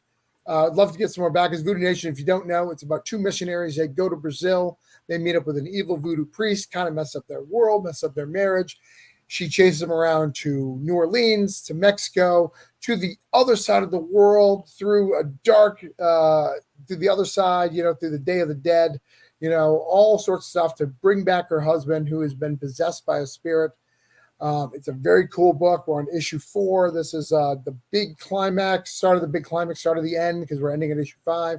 We've got angels added to this. We got a Grim Reaper added to this. And then we got RJ, the main character, meeting up with the person who caused all this grief to him for the final time. So it's a very cool book. If you like Orange Cone stuff, you'll like it. I wrote it. I'm pretty proud of it. I think you'd like it too. Check it out. Check it out. Check it out. So let's share that out. All right. I am going to quickly speedball through everybody's campaign. See if you guys got what stuff. See if I can mark you off my list. If you guys have to go to bed because I know it's late, after I mark you off your list, go to bed. It's cool. If you haven't, I'm going to get you to pass what I promised you. So we're going to stay up all fucking night, and I'm going to yell at people. And I don't really want to do that because I'm out of beer. I got to go get another one, but I've been talking a lot. So let's just do that real quick. Hopefully no yelling. We can get everyone to bed real quick, all right? Andrew, I promise you $4.90 and 12 backers. Let's see where we are at, good sir. Starry Night, the metal card campaign. Still got a little bit left. I think it's got a few hours left. Short campaign. Look at that. We're at $4.79. I did not get you to your backers, but we got you another $1. We got you 12 backers. That's good enough for me because I don't care about backers. But we're going to still share it out one more time. Do you want to say anything about it, Andrew, real quick? You guys heard him. He said he doesn't care about backers. No, I care about backers. I don't care. That's all I care about. Backers. Yeah, one of the fan favorite covers on this book was the Ali Garza spicy cover. Okay. We scroll down here in the list. I have a dual close on, close off card set that you can get for, I think it's $11, $12. I don't see where her stuff, Ali Garza. Give me down the backer. Over here, inside. Scroll down past the $6. That's the individual, Too Hot. And then there's a set that you can get. I think that's the favorite right now. We had it on sale. Right here? Okay. Bit. There you go.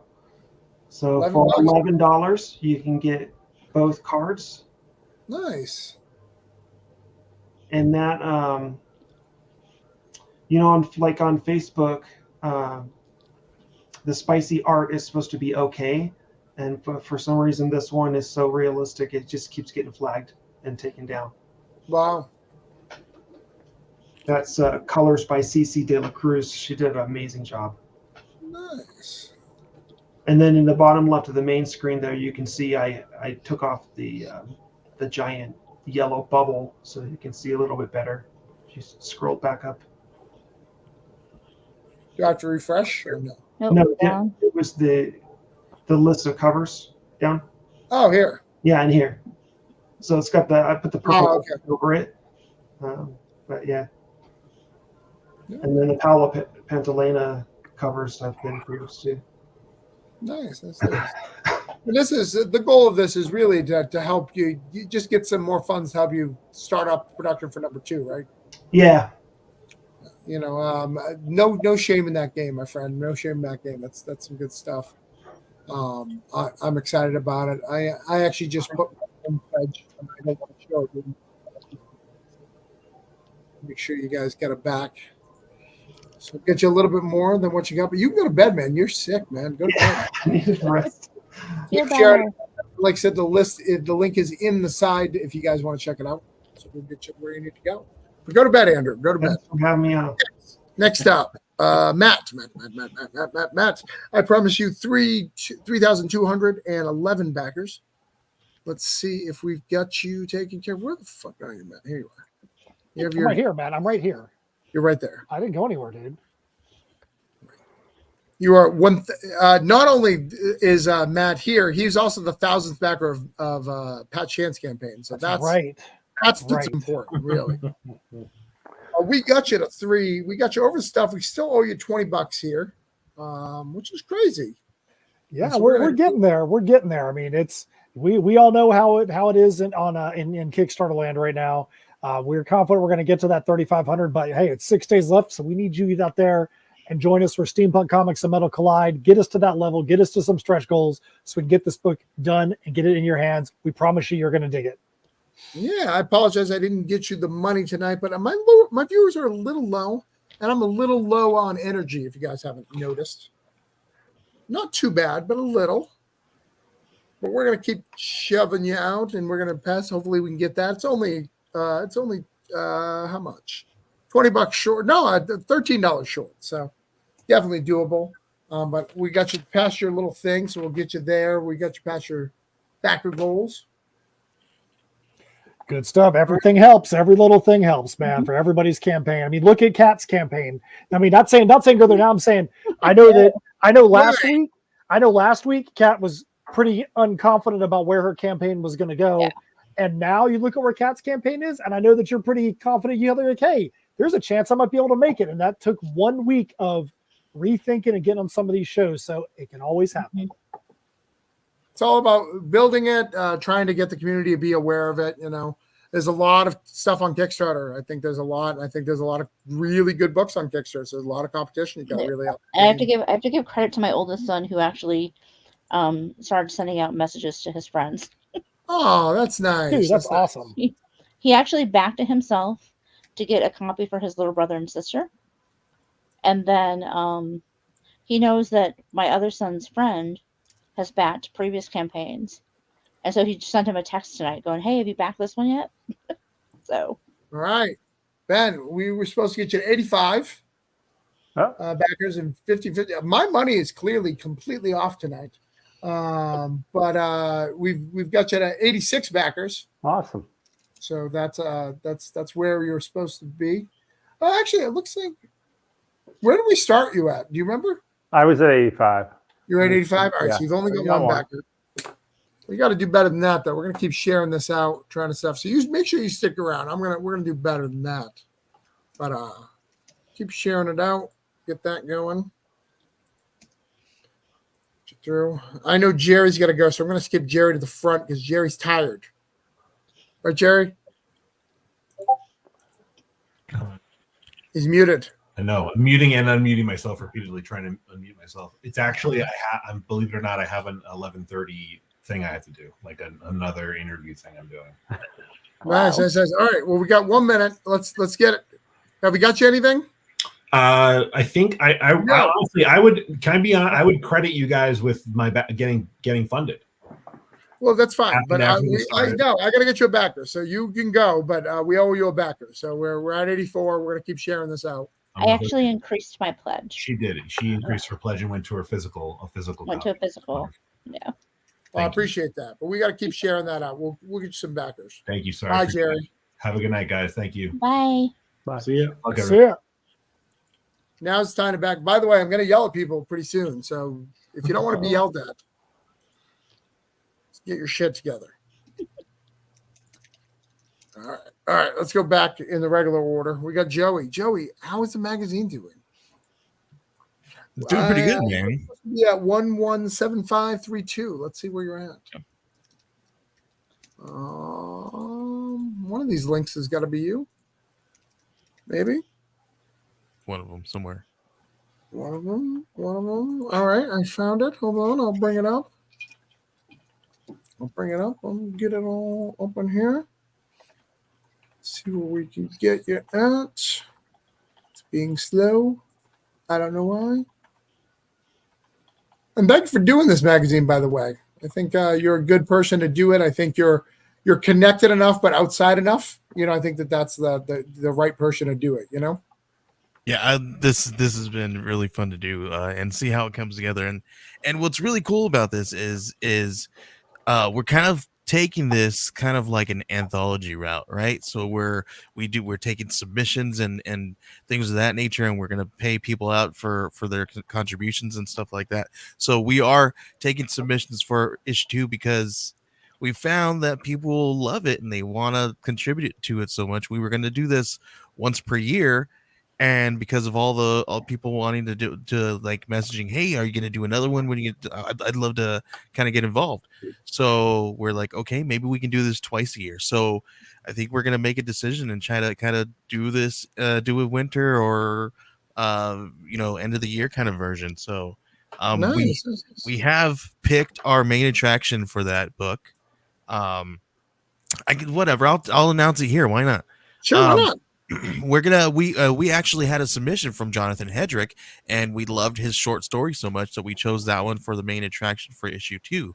And Nice. we're gonna be creating a cover for that here coming up very soon. That one's called Abracadabra.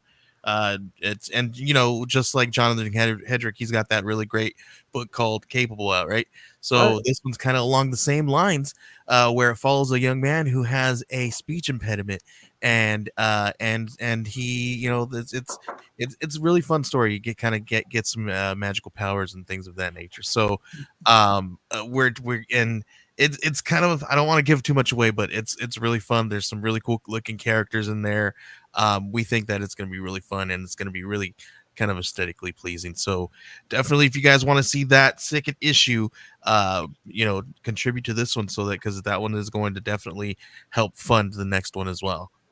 Nice. Well, and this one's exactly where I promised you to be. I told you it'd be at 32 backers. You're at 34 and 1175, and you're at 1175. Awesome. I think we got an extra one while we were talking. Really cool. Nice. Yeah. Appreciate it.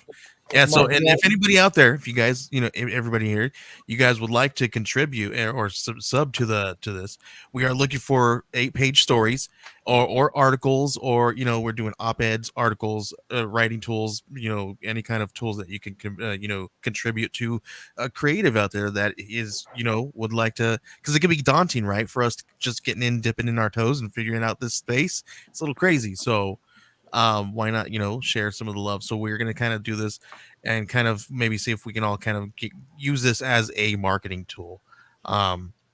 So we'll see how it goes.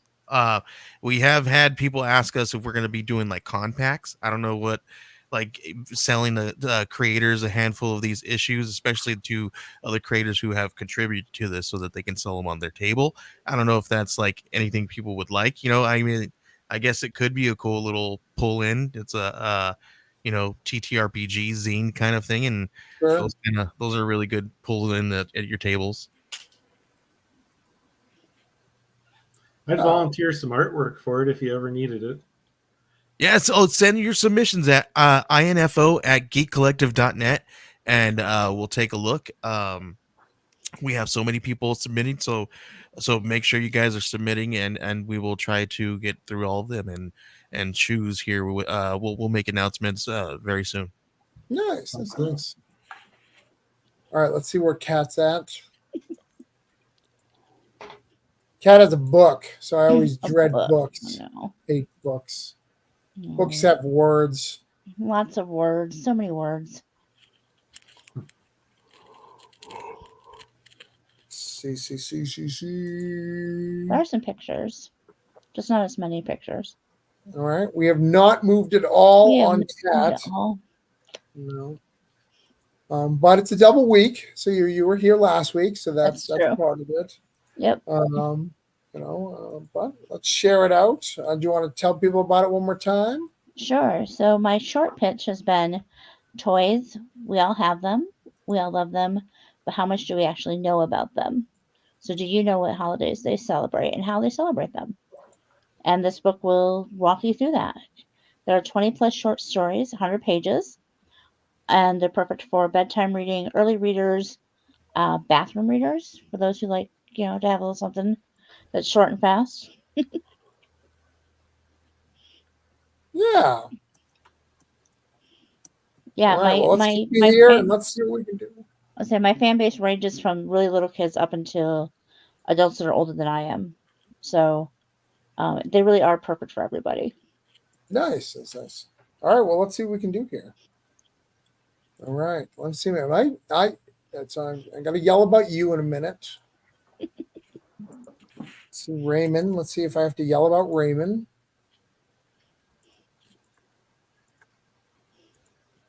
Raymond, you have not moved either. What is going on? I don't know. They don't like Canadians. Mm. Maybe that's the problem. I live too close to Canada. That tracks. That makes sense to me. That makes Yeah, sense. I guess so, right? It makes sense. Yeah, there's nothing I can do. I can't like fix your whole people, you know. I mean, that's I don't know. It's a 32-page comic, and it's a traditional horror story that has a vampire in it. So, I mean, if you don't like horror comics, don't back it. No, that's not the right. No, don't say that. But if you do like them, yeah, even if you don't like it, you're still gonna like this issue. Well, there will be something it's in there rated for M. you. It's not for kids, like as you can tell from some of the panels. It has the variant cover that's also oil painted, and there's some boobies on there. Right.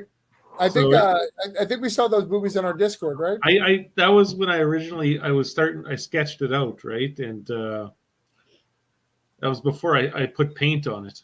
So, but yeah, it's a horror comic, 32 pages, no ads, all comic.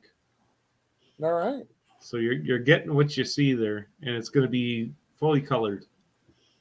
All right. Well, I started sharing out a little bit. I will be back to you in just a little bit, see where you're at.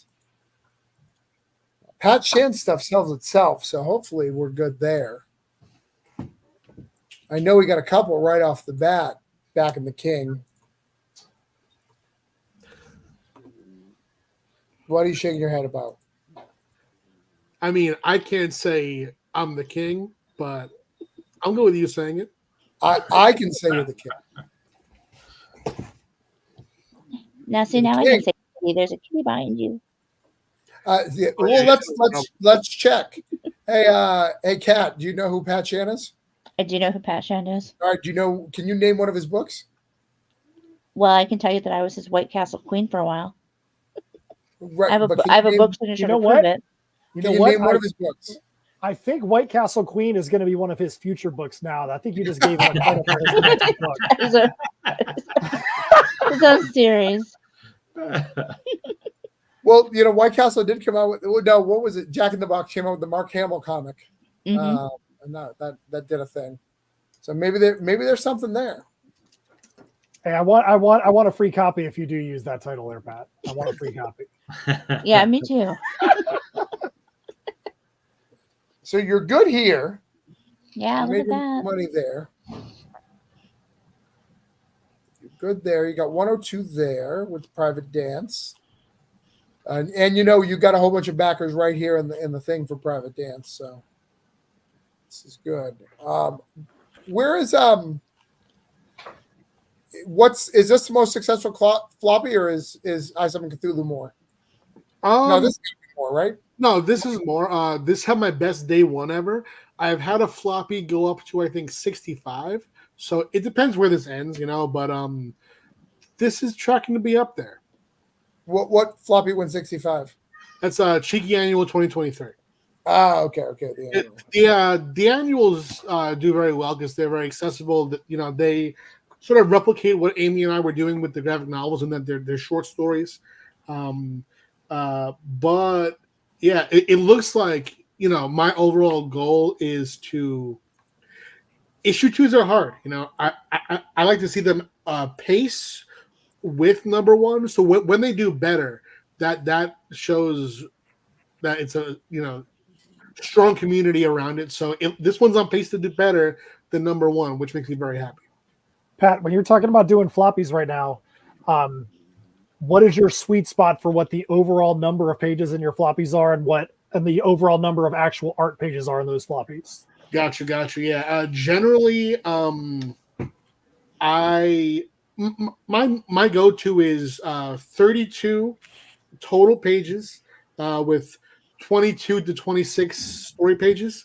That will leave me enough room to do an extra or two and give some indication of when issue 2 is coming, and have the IBC as the cover gallery. But some series go longer. Private Dance, for example.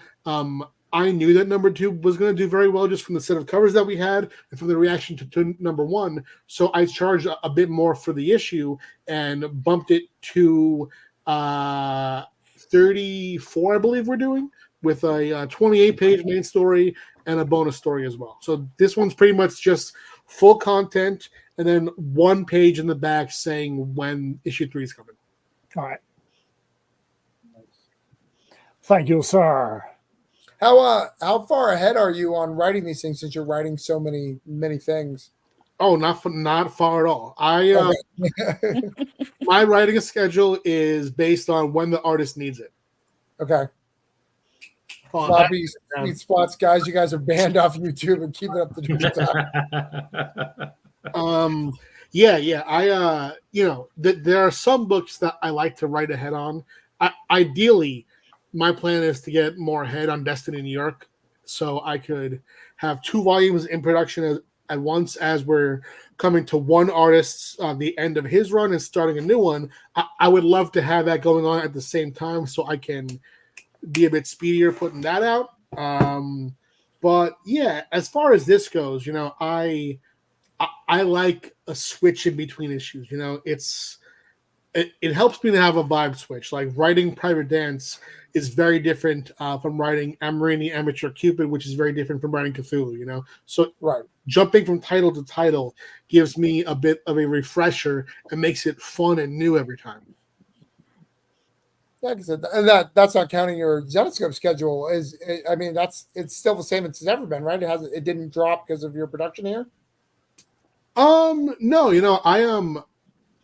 I took back my Zenoscope work at a time when my production was ramping up incredibly here. So I took it back when I was at my busiest at the time. And now I'm 10 times busier, which I like, and I'm hiring people so that they can take care of some of the, the packing, because the packing was killing me, having to write and fund and build the campaigns and then pack yourself.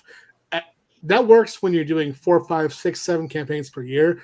But when you're doing 16 last year and 32 this year, it's not gonna work, So as far as Zenoscope goes, I just take those gigs as they're offered. I was offered 2 today, took both of those, and if it comes down to me having to pull back on certain things, I always make the right call, I think. But I definitely I don't want to slow down at Zenoscope at least. Other work for hire, I have to get a pretty compelling offer to do it still. But Zenoscope, I always love to work with. Nice. Yeah, I know. You just screwed up Travis, because you said you're doing 32 campaigns this year, and he's like, "How can I come close to that number? How can I come close to that?" I'm with Chuck. I watched Matt's face. I did. Matt's I was like brain exploded. 32, but Pat, I don't even know how to comprehend 32 in a year, my man. Unless you're doing like 7-day campaigns. Oh no! I have people working for me. So, for example, Cheeky Comics, I have my guy Steve is on that account. I'm going to do a new imprint called Dark Veil, which is going to be a sort of a dark fantasy horror imprint that we're doing a writer's room for this week. I'm going to have my guy Chris running that imprint. I have Shannon doing the merch page, and then I have my personal page. So the goal is to do a campaign every month on both my page and Cheeky, and to make Dark Veil quarterly and have merch every other month or so. That's incredible. That's incredible. Wow. That's so incredible. you do a Kickstarter for your merch, Pat? Yeah. Oh yeah. Okay. Not I'm not as up to date on all your campaigns. Yeah, I don't do every item, but for example, for Make 100, I had an item that I was going to use as a cover for Destiny New York, And then I would just thought, I've never done Make 100, and I want to experience all Kickstarter things. So I turned that into, a campaign for a metal print, and that did very well. And then last year I did some pins, and then I also try to find a way to move old stock. I have 2 storage units, and in one of them I have, books that I printed in 2018 that I have quite a bit left of. So I did a campaign called Prison Witch: The Complete Series. I kickstarted volumes 1, 2, and 3, and now I was offering a way to get the variant covers as a bundle, and through that, it's a merch campaign technically, but I pretty much use that small campaign to just liquidate old stock. Okay. I've been thinking about that for a couple of years because I've got a bunch of old stock. But I also do what you do is I do the drops where I drop them in mid-campaign, sell variant covers that I have old. And most of the time, probably if I drop 12 items on a campaign, 10 of them will sell. So, Chuck, that would be actually really helpful to me. It's a shame I'm not running Geekorama anymore because we could have used that to just give him at least once a month promo spot. You're not up to date with his campaign. He has a campaign for his book with the details section. Bro, what's so funny is that that sounds like a crazy idea, but it's something that we even discussed because check this out. We were at Exotica last year, and that con does very well for us, and we publicized going, and at the end I saw that there was a bunch of Exotica pamphlets, just like the con booklet, on the table. And in my head, the evil salesman spoke up, and I was like, yo, Steve, grab all those. So we grabbed like 20 of the programs, and during our packing sessions, I had the team sign them, and I put them on the Kickstarter, and we sold out of that. It's like, and the best advice I can give is find creative ways that to do things that people aren't already doing. There's so many cool little things that your audience might want that you would never think of, and if you just try a few things here and there, you might be surprised by what people latch onto. Like I'm asked for stickers all the time, and I put stickers out and they sell pretty consistently, but something like that, which was completely free to me, I just saw it and I was like, take all those sold out in like 5 minutes. Wow. That's crazy. That's so just amazing. thinking outside of the box is a pretty good bet. Well, I think I think when people get shocked at your campaign, like I never get shocked at how many books you want to do, because I'm like, I want to do that many books. I want to make comics. Like I want to make as many comics as I can in a year. That doesn't upset me at all. Like where people are like, who cares? Like he wants to do fucking comics. Oh no, don't get me don't get me wrong. I'm not saying 30. I'm just saying that is an incredible number to be like, to not just say I want to do it, but to be like, dude, we went through 2 campaigns of Pat's on this show. Right. And both of them, each one of them has more money than all the other campaigns combined, and each one of them does. It's just saying that's incredible that you can have campaigns at that level and still be able to manage it and do it successfully. I have a lot of respect for that. That's just really impressive. That's really impressive. Yeah. That's why I was shocked, not because I'm like, Pat, you're crazy for doing that. I mean, you are crazy for doing that, but it's a good kind of crazy. Thank you. Yeah. Well, I think there are people who get confused. Like, and I always get confused by that comment. Like when they're like, "You're doing too many campaigns." I was like, "But I want to make comics. Why would I not make more Right. comics?" It's about if you can be successful doing it. If you're doing well, why wouldn't you do more? Right. Yeah, it's one of those things where like I look back and you look at all these writers who had, their time. Like Bendis had a time where he was the writer. If you look at how many books he was doing, if you search the Marvel solicitations, he was doing like 6 or 7 a month, right? So if you take that into a year, that is about what I'm doing, or maybe I'm even doing less than that, if you bring in my work for hire into that. So I think that because Kickstarter is such a different thing, people are like, wow, he's launching a lot. And I am. But I think that, But what's wrong with that? yeah, I don't think there's anything wrong. I mean, Yeah. I mean, like I put a post on Twitter the other day about being grateful for Kickstarter. I mean, this is like I think it's uh, it's like a mini revolution in publishing, because before, if you wanted to make something published, you'd have to go to a publisher of one of the comics, and then you got to wait and see if you'll get approved for it. And that's up in the air. Where now with Kickstarter, you're putting it in the hands of the fans or just people that are interested in that product. So it is bypassing the publisher, the big person in the chair that's calling all the shots. You're putting it into the hands of the people that want it. So if you're being successful at that, that's a big revolution, I think, in publishing. Yeah, I agree. Kickstarter, I feel, is the most important thing to happen to comics, probably since the image exodus. People always say, every time a new publisher drops, like, I don't know what it's called, but there was a new one that came out around this time or so last year, I think, and they've had some great books, but they came out, it's the new Image. But when Substack came out and it was Nick Spencer hiring all the same writers that these publishers always hired, by the way, everyone was like, this is the new Image. Hey, no, it's not. That's what everyone else is doing. Kickstarter is the new Image, because what Image did was put the power in the hands of the creators as opposed to the companies. Kickstarter is doing that. It's removing the non-essential middleman and giving power to the people who want to make the books. That's right. Sure.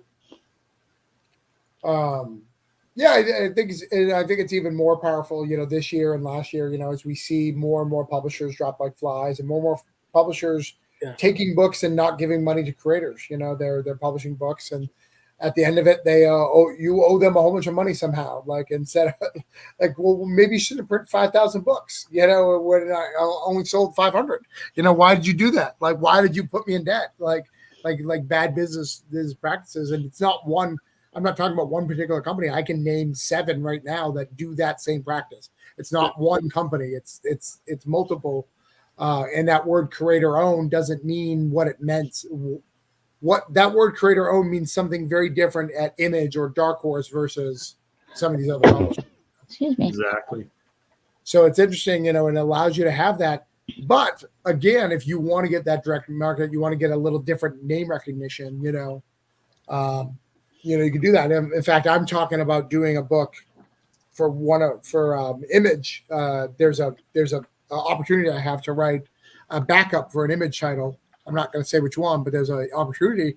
And what's great about it is I had a conversation with some people today about whether or not I should even do that, which is wild, because that's what Kickstarter's done for me. Like, I don't need that anymore. That cred, like, I have to debate whether or not that cred's worth it, where there was a time in my life you put anything in front of me and I was going to sign that contract.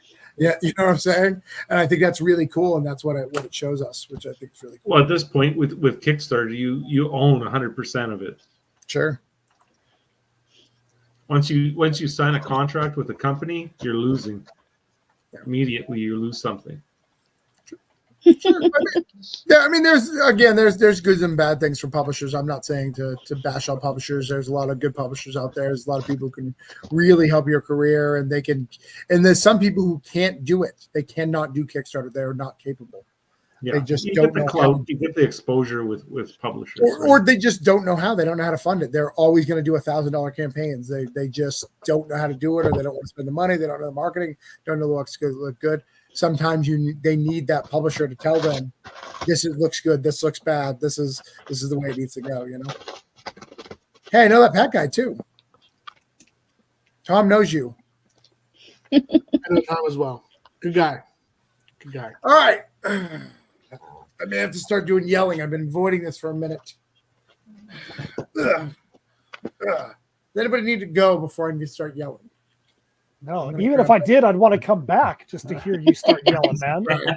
So, That's why we all came, and we paid big money to see you lose your cool. All right, I'm gonna go grab my my refill of my beer. Let's see. What am I gonna have to do? Ben. Yeah. You're gonna tell people about this Vixen book again. Awesome. While I'm gone. Okay. I'm going to yell about it when I get back. Might get a drink Okay. too. Yeah, people can get a drink if you need to, because I'm going to start yelling at people, let people know why we do this, what the fuck the point of it is. Intermission. Everybody take. Intermission for a second. But while Hey, I'm Joe, on you intermission, said that's what so good. page- I thought he like queued that up. let's figure out. Let's find a good page. We'll talk. Let's see where all the chickies are. There we go. That's a good page to talk about. All right, talk about that cover. I'll be back in 2 minutes, and I'm going to yell when I get back. All right. That's the base cover for issue 2 by artist Nico Turan. This issue, basically, the mob is trying to get the Vixens back, and they have sent in their special weapon, which are the Cyber Piranha. If you've ever read Shark of War, you know what those are, but that's part of this universe where biological weapons are a thing, and the bad guys have access to them, and they are using them because they want these women back, and they are going to take them if they can get them. So there are 8 of them. Each one of them has a unique ability. There's the woman who's good with the gun. There's the woman who's good with the knife. There's the girl with the muscle in the back. There's the woman who can run fast. There's the woman who's a martial artist. There's the medical doctor. There's the woman who knows how to get stuff, who has common sense and survival skills. So she kind of takes care of the keeping everybody alive. And then there's the young girl who's the sister of the leader, who's just getting her footing under her. She's the one kind of cowering in on her knees there. So that's kind of the story, and it just goes for this. Like I said, you can read the first issue for free at the link on the site. I don't ask for an email sign up or anything. It's just go ahead and read it. It's got a bunch of bonus features in it too. And then this is the second issue that I'm funding here, though. Of course, you can get all the hard copies of the first issue if you want. And there's variant covers for this issue and for the first issue. For the first issue, I did a cover where 4 covers form one image. I think I had that earlier up. And for this one, I've got a couple of cosplay covers, plus another cover by a different artist, David Bath-Gallert. And I don't know if I can keep talking until Travis is back. So I managed to talk until he got back. All right. I am back.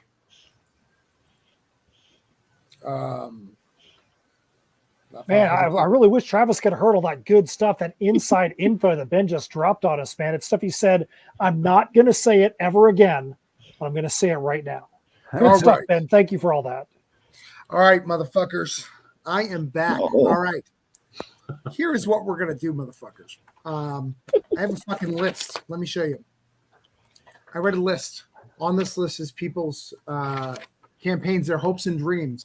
I give a small little percentage of what I think that they could make. Some small little minuscule wish to the fucking internet. All right. And I go, hey, motherfuckers, these people have dreams, and they went to Kickstarter and they put their hopes and dreams on Kickstarter. They're like, hey, can I get a book?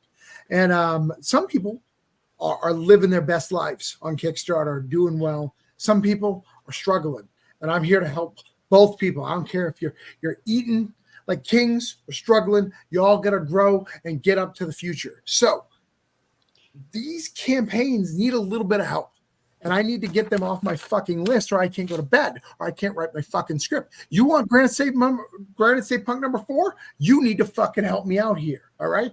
You want me to do another Coins of Judas? You need to fucking help me out here, because I made promises that I fucking clearly couldn't deliver. Last time I fucking crossed them all off and I could go to bed, but not tonight, because some of you fuckers wanted to watch the whole show and not pay the piper. All right. Not pay the piper. So we're going to go through it. We're going to try to help these people out. I'm going to show you Ben's campaign. Ben's talked to you for a long time about these vixens. Vixen is a made-up word that's not even used anymore, but Ben thought it was relevant. Ben thought it was relevant, and that's what we're going to do. I have even brought in one assistant here to help me. I brought in one assistant who's known me for a long time, who also is willing to tell people to fuck off. That's Chuck Pino. He's not fucking dead yet. Yes. And he's going to yell at you too if you don't fucking back shit, all right?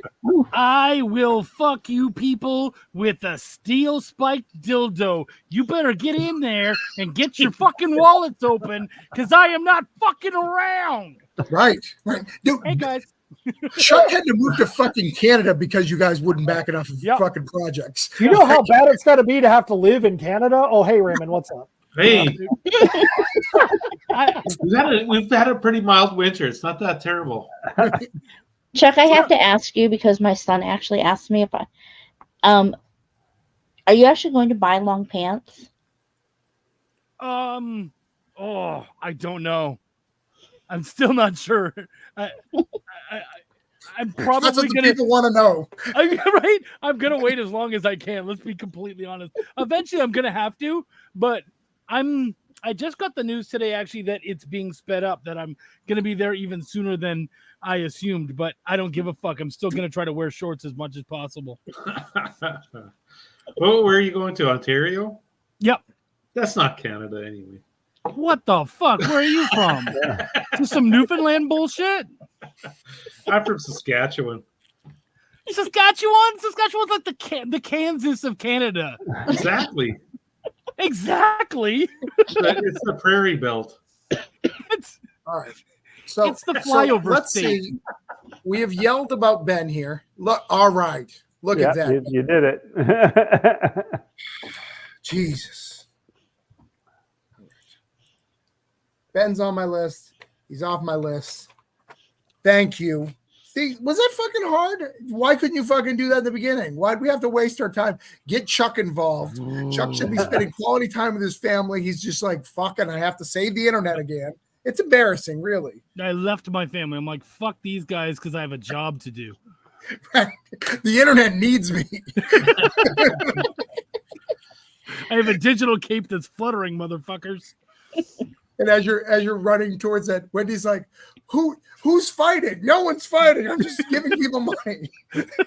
What? So why can't you do that for us? Who are we helping next? So Kat's got a stupid book. Fucking books, man. They like people want to read shit. She was here last week and she's just like, I didn't get enough money. So like whatever. So let's talk about it. All right, look, guys. I don't like, hold on, I'll go big. I don't like reading books either.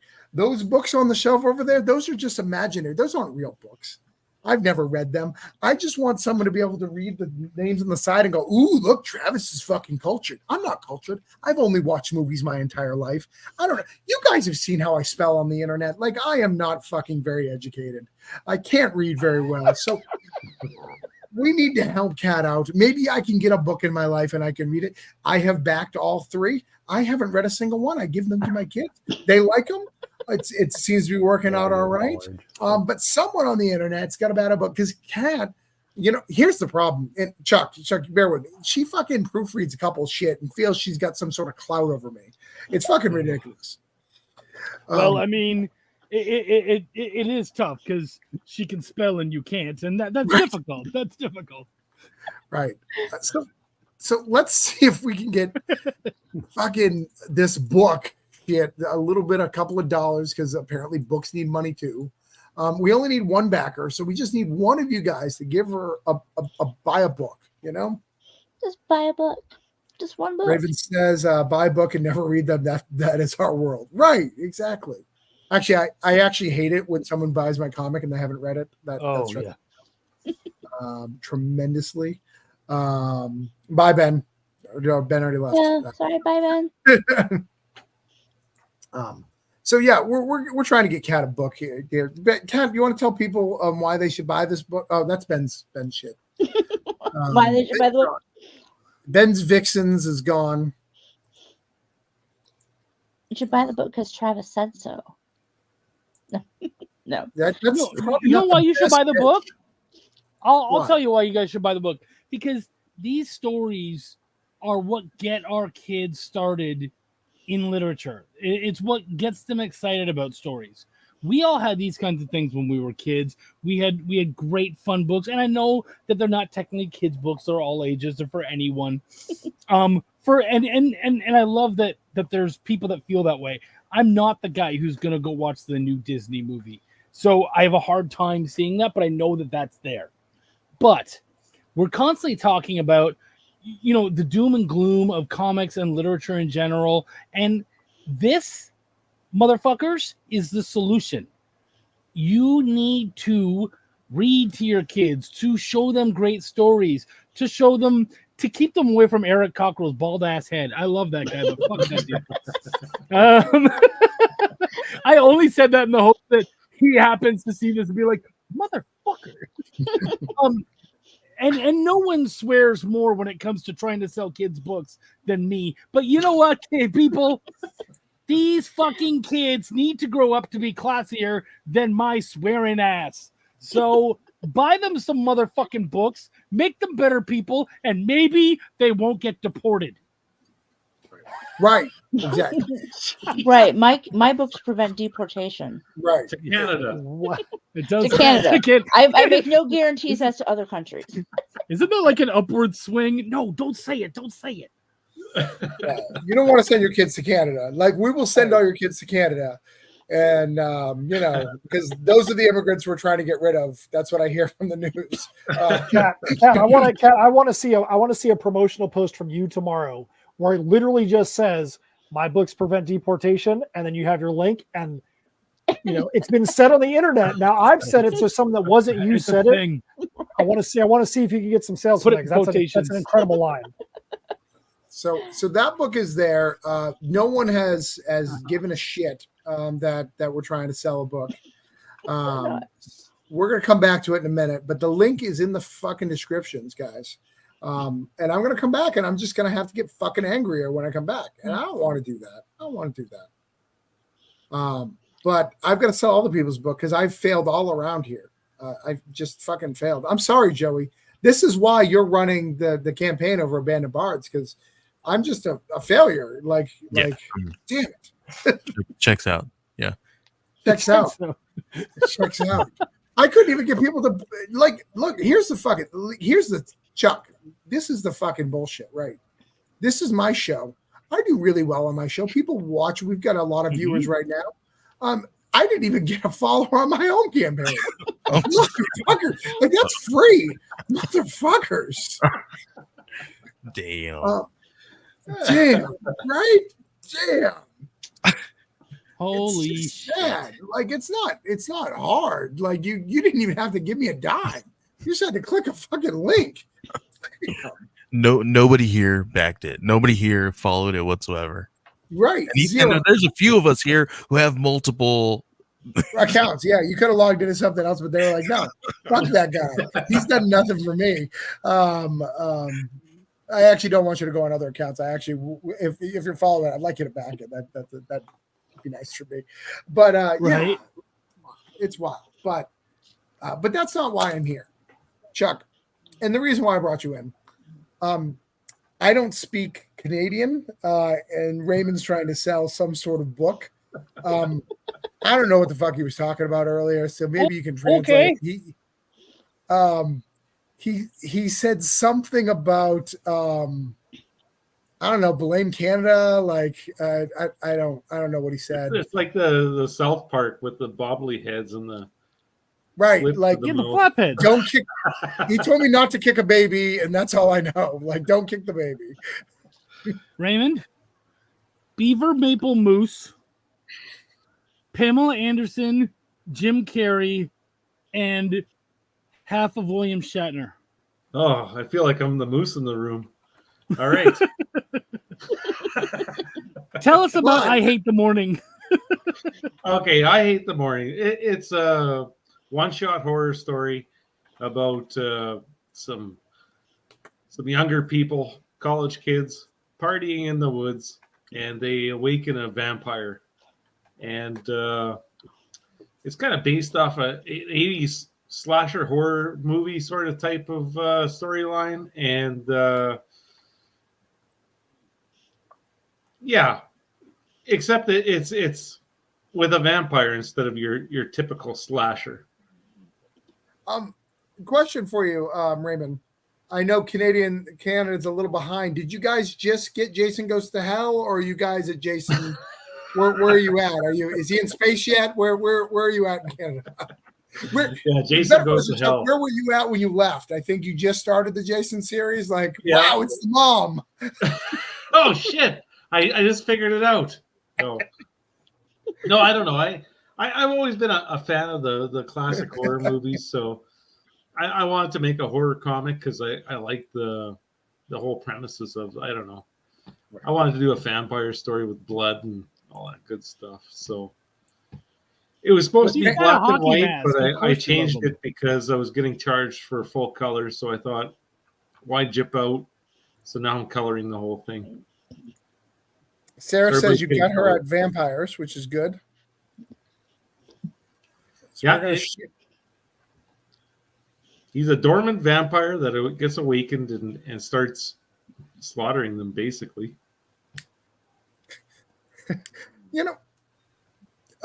Pat, I got a question for you. Hit me.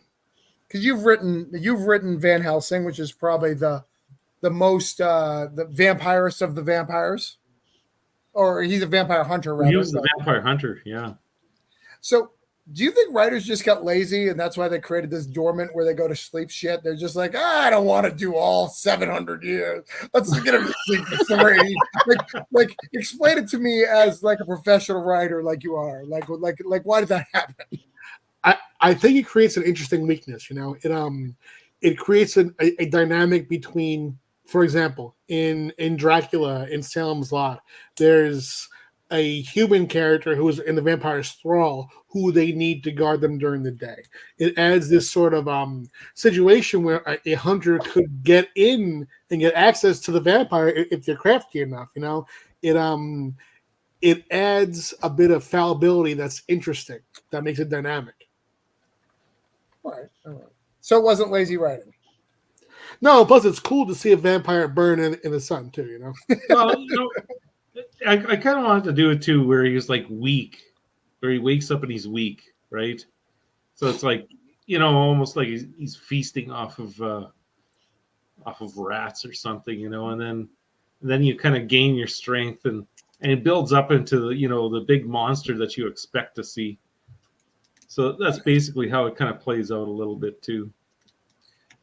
So first up, Jim Rowley, you still here because I got to talk to you for a second. And Raymond, we hit your goal, by the way. I just kept going. Did we? Oh yeah. I promised you 33 or 34, so you got 2 more. Oh, excellent. So you're good. I promised you 590 or 594. So you're good, brother. You're 100% good. We got you off this list, so I don't have to yell about it. So I'm calming down a little bit. I'm calming down. You need to take another sip of that beer. That's what it is. Murphy Scout. See, I love Guinness, but for Publix has Murphy, so I'm like, ooh, it's a different Scout. I feel fancy. It's basically like welfare Guinness. I got rum, so I like rum. Oh, I should grab my rum. All right. So let's get you out of here. We're doing good. We're going to Chuck. You doing all right? Jim, did Jim leave? Jim, yeah, of course solid. Jim left. Jim said hi and then just fucking bounced. Isn't that the way of it though? Like you see it pop on, you're like, "Hey guys," and then you just like leave. They didn't say anything to me right away. I want to point out, still no friends here. Like, don't know what the fuck's going on here. Yeah, I went and just checked just to make sure. I'm like, I'm pretty sure I followed this dude. No. Yeah, I've already followed it, man. Redo that one because I think you're wrong. All right. I got one. All right, one person. Thanks, Chuck. Yeah, you're welcome, and thanks for being so sad about it. Oh yeah, one, whatever. No, just one. It's just Chuck, that guy. Just Chuck. Come on, show some pages, Travis. You know he won't be able to buy it anyways because it's Canadian. Like Chuck, I don't want your Canadian money. Like, does that even translate? How does that fucking work? I don't know how that works. I'm gonna take all the Canadian coins out of the slot machines here and pay you in that. Chuck has this big. By the way, Chuck, I just found out from Heather that my passport is good till October 2025, so I can come see you. So it's coming to Regina. I always have. We're gonna get banned if you keep talking that kind of talk, okay?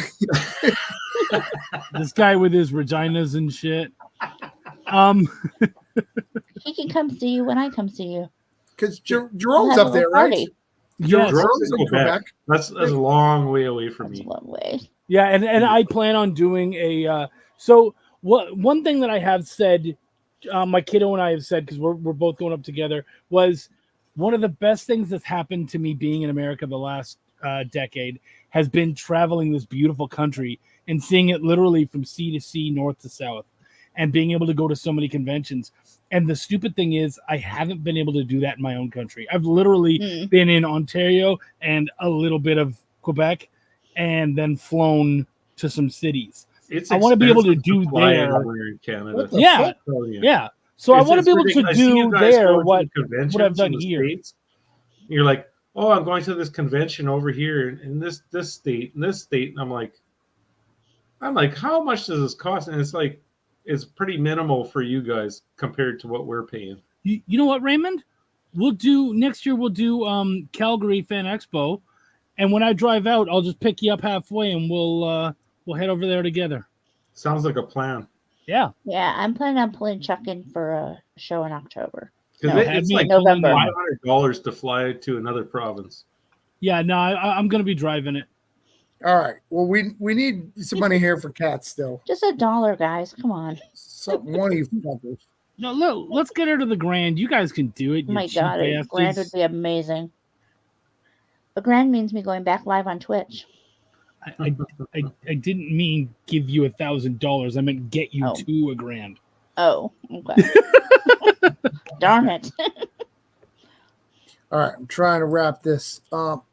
Whoever's calling me, I'm going to keep declining it because I do not have time for that shit because I am busy running a fucking show. You probably know that or you wouldn't be calling me. Leave me alone. My mom called me the other day while I was live on the EXP. I'm like, love you, Mom. No. All right. So this other one is a comic book that fucking is cute as hell. Dude, all right. Real talk. All right, guys. Shh. Nobody's here. Shh. Just us. Nobody's here. There's nobody in the background. Look. Jerry is cousins with Tiernan, with James Tiernan. Okay. I like James Tiernan, and that could help me. So fucking let me be friends with him. Don't fuck this up. Give him $1. He doesn't hear me. Okay? Shh. All right. Cool. Tiernan. You heard that, right? What? What, Pat? You know? Tiernan? Yeah, I should probably learn how to say his name, huh? I really want to ask that question one day and go, hey, James, I used to dread seeing your name in a fucking cover because it was attached to Scott Snyder, you're co-writing. And then one day you wrote your own shit. I really liked it. What the fuck happened? Like, explain to me. Like, Raven's trying to help. You had me. Then ask questions in chat, bro. All right. Let's see. The Grizzle Crew. All right. All right. That's All right. cute So as this is shit. it. Isn't it cute? It's a cute little kid's book. It's $10. It's like $3 for the digital. How much for the digital? $6 for the digital. That's why I updated. I was at digital before, and I was like, wait, it's only $4 more. Yeah, No $4. way. Basically, put Gotta the get shipping, them. right? Yeah. Whose book is this? This is a new guy, Jerry. He's actually doing a lot of stuff. He actually does Scott Snyder's Cloakroom. He does that book as well. And he does this cool book over here, Sensei Samurai. He's very, very cool. I'm trying to be his friend. I like him. And I love the fact that he's writing this with his child. He also does Billy the Kit, which was he's the editor over there over at Blue Juice. So he's a good guy. I like Jerry. And again, help me out, bros. Give him $1. I told him I'd get him another backer. Help me out here.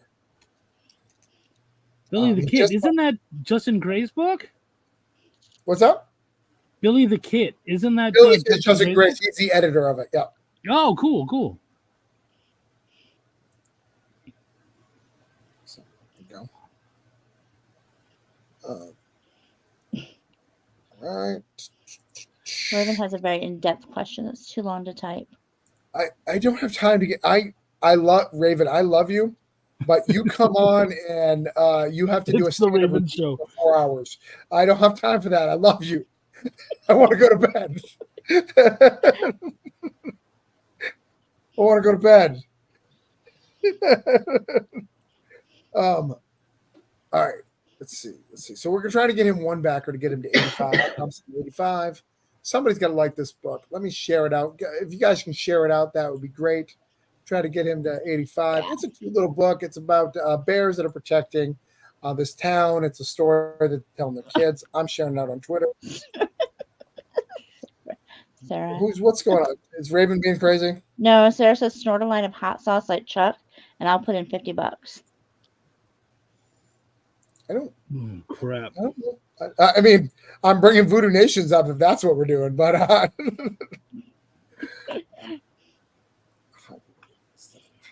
why did you do that, Chuck? Do you regret that? You want the absolute truth? Yeah. No, it was hilarious. No, you know what? It was hilarious. So the thing is that like at the time to put it all into so that like everyone sees it, we were at $1,500, and someone was like, "What will you do if you hit 2,000?" And in my mind, there was just no fucking way that we were suddenly gonna make $500. So I was like, I'll snort a line of hot sauce. Like, it was a joke. There was no fucking way. And then all of a sudden, hundreds start coming in, and I'm like, oh, fuck. And at that point, that money starts coming in. Like, you can't put your tail between your legs. Do I kind of wish I hadn't said it? Maybe, but I'm still alive, and there's nothing permanent that happens. So, no, actually. So you have no regrets. I would snort a line for hot sauce, but not for his book. Fair. I don't think him being the cousin of James here, James is going to help me out that much. So well, Sean got it in the eye. Oh my gosh! Apparently, my computer needs to restart all of a sudden. We're going to pause that for a minute. All right. By the way, Pat, you got your backer over here that we promised. Yay, Pat! Let's go. Beautiful. So we got all your promises. So we literally need to get Kat backer. $1 Jerry backer. We got to get Voodoo Nations a backer. Well, we don't actually. We got a backer for Voodoo Nations, but I don't remember what my goal was. Man, this is good. See, the cat wants. Yes. Oh, bro, he's been going off all night. Is that Hoyt? Yeah, wow, that is Hoyt. Yeah. Well, that's your black cat's name, right? Yeah, I have two black cats, but Hoyt is the full black cat. Yeah, I have Odo. Okay, because I've seen him walking around in the background. Oh yeah, he's That is so funny that I ask her, "Hey, what book does he do?" She's struggling. I ignore it. She can't answer that question, but she can name his cat. Cats are important. Cats are important. Listen, if someone doesn't like my writing, I mean they're objectively wrong, but I get it. if someone doesn't like my cat, I want them fucking gone. I will cut you. I was threatened by my letter when I was doing Fallen, because there's a cat in there, and it's going to be a tragic tale. And he said, if anything happens to the cat, I'm going to hunt you down, Ray. So I was like, I got to find an escape route for the cat in the comic. I got one of my biggest editing jobs because of I showed him pictures of my cats. There you go. Your cats or calves? Cats. Oh, okay. Just making sure. Kitty. I heard calves for a second. Yeah, cats are precious. I heard calves. All right, so all we've got to do is get Cat back. Gotta get this grizzly bear book back. That's it. That's all we're gonna do. Wait, your money move? What were you at? Did your money go down? Me? Oh, don't tell Yes. me it went down. I'll have a heart attack. It went down. Oh my God, it did go down. Now I'm getting stressed out. Oh my God, no. We're going the wrong direction, people. Guys, no. That's all right. These things happen. Calm. All right. I'm gonna have to yell again. I'm just getting it prepared. Talk about brighter things. Joey, what Yeah. else is going on? What other project you working on? Who else is next? Tell us something happy, Joey. There's lots of really cool stuff that's going on, man. I don't know, what do you guys want to hear about? Like, we got tons of comic books coming up. We have Band of Bards stuff. We definitely have some really cool offerings that we're going to be having in there. You wanted to do a hardcover. I know you really wanted to do that one. I want to know why, though, Travis. Oh, for coins? Yeah. Yeah. I think hardcovers are special. When we're going to Kickstarter, you want to make it special. I think that Kickstarter as a whole has kind of lost. People just kind of throwing a lot of stuff down. If you're going to throw something on Kickstarter that's come out, even in any aspect somewhere else, you got to make it special. So I really want to do the hardcover. So we want to do it limited. We want to get it to where it needed to be. So we had to figure it out. I'm really excited. Do you want to see the cover? You want to bring it up? We may make some changes. We can show it. It's mine. I can do whatever the fuck I want. This is going to be the first time I see it too, actually, because yeah, Rowan's did it. And we may have a different cover for the hardcover because we're thinking about doing something special. We may do the Stan Yak cover for the hardcover, but this is going to be at least a soft cover because we haven't looked at all those details yet, but we'll figure it out. Yeah. But this is it. It's pretty cool. Hold on, Raven. Question: if you'll blow ship up enough, what is the marketing behind it? When you capitalize off of CM Punk used his wrestling career to write a comic, was Bob Ice fan. CM Punk did not do well on that comic. Jada Parker Soderbeck did not do well on that comic. People used to start behind a creator who sells the book because for big you want to support them with the extra product. I mean, I get it, but neither of those books sold really well. So they're bad examples. And to answer Sarah's question, $40.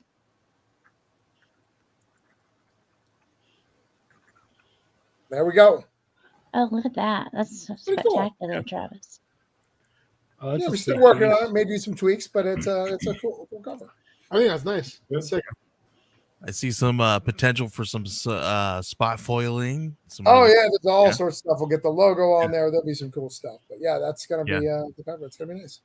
I would just tweak the coins themselves. Those look kind of weird. Oh, like make them treated. Yeah, well, I mean the characters are hyper detailed, and the face on the coin is very, very rough.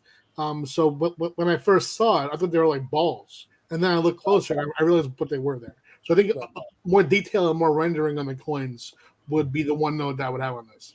Okay, that's good to know. Yeah, we can do that absolutely. Yeah. But yeah, it's cool. We've been working on that. We're almost completed the whole thing, so it's really cool. That's one of the good things that I love when I do books is they're pretty close to done when I try to make that a big deal. Mm-hmm. Go and see them next week. We're probably bigger than anything we put out. Sure, but again, didn't work. Like Drax's book did not sell.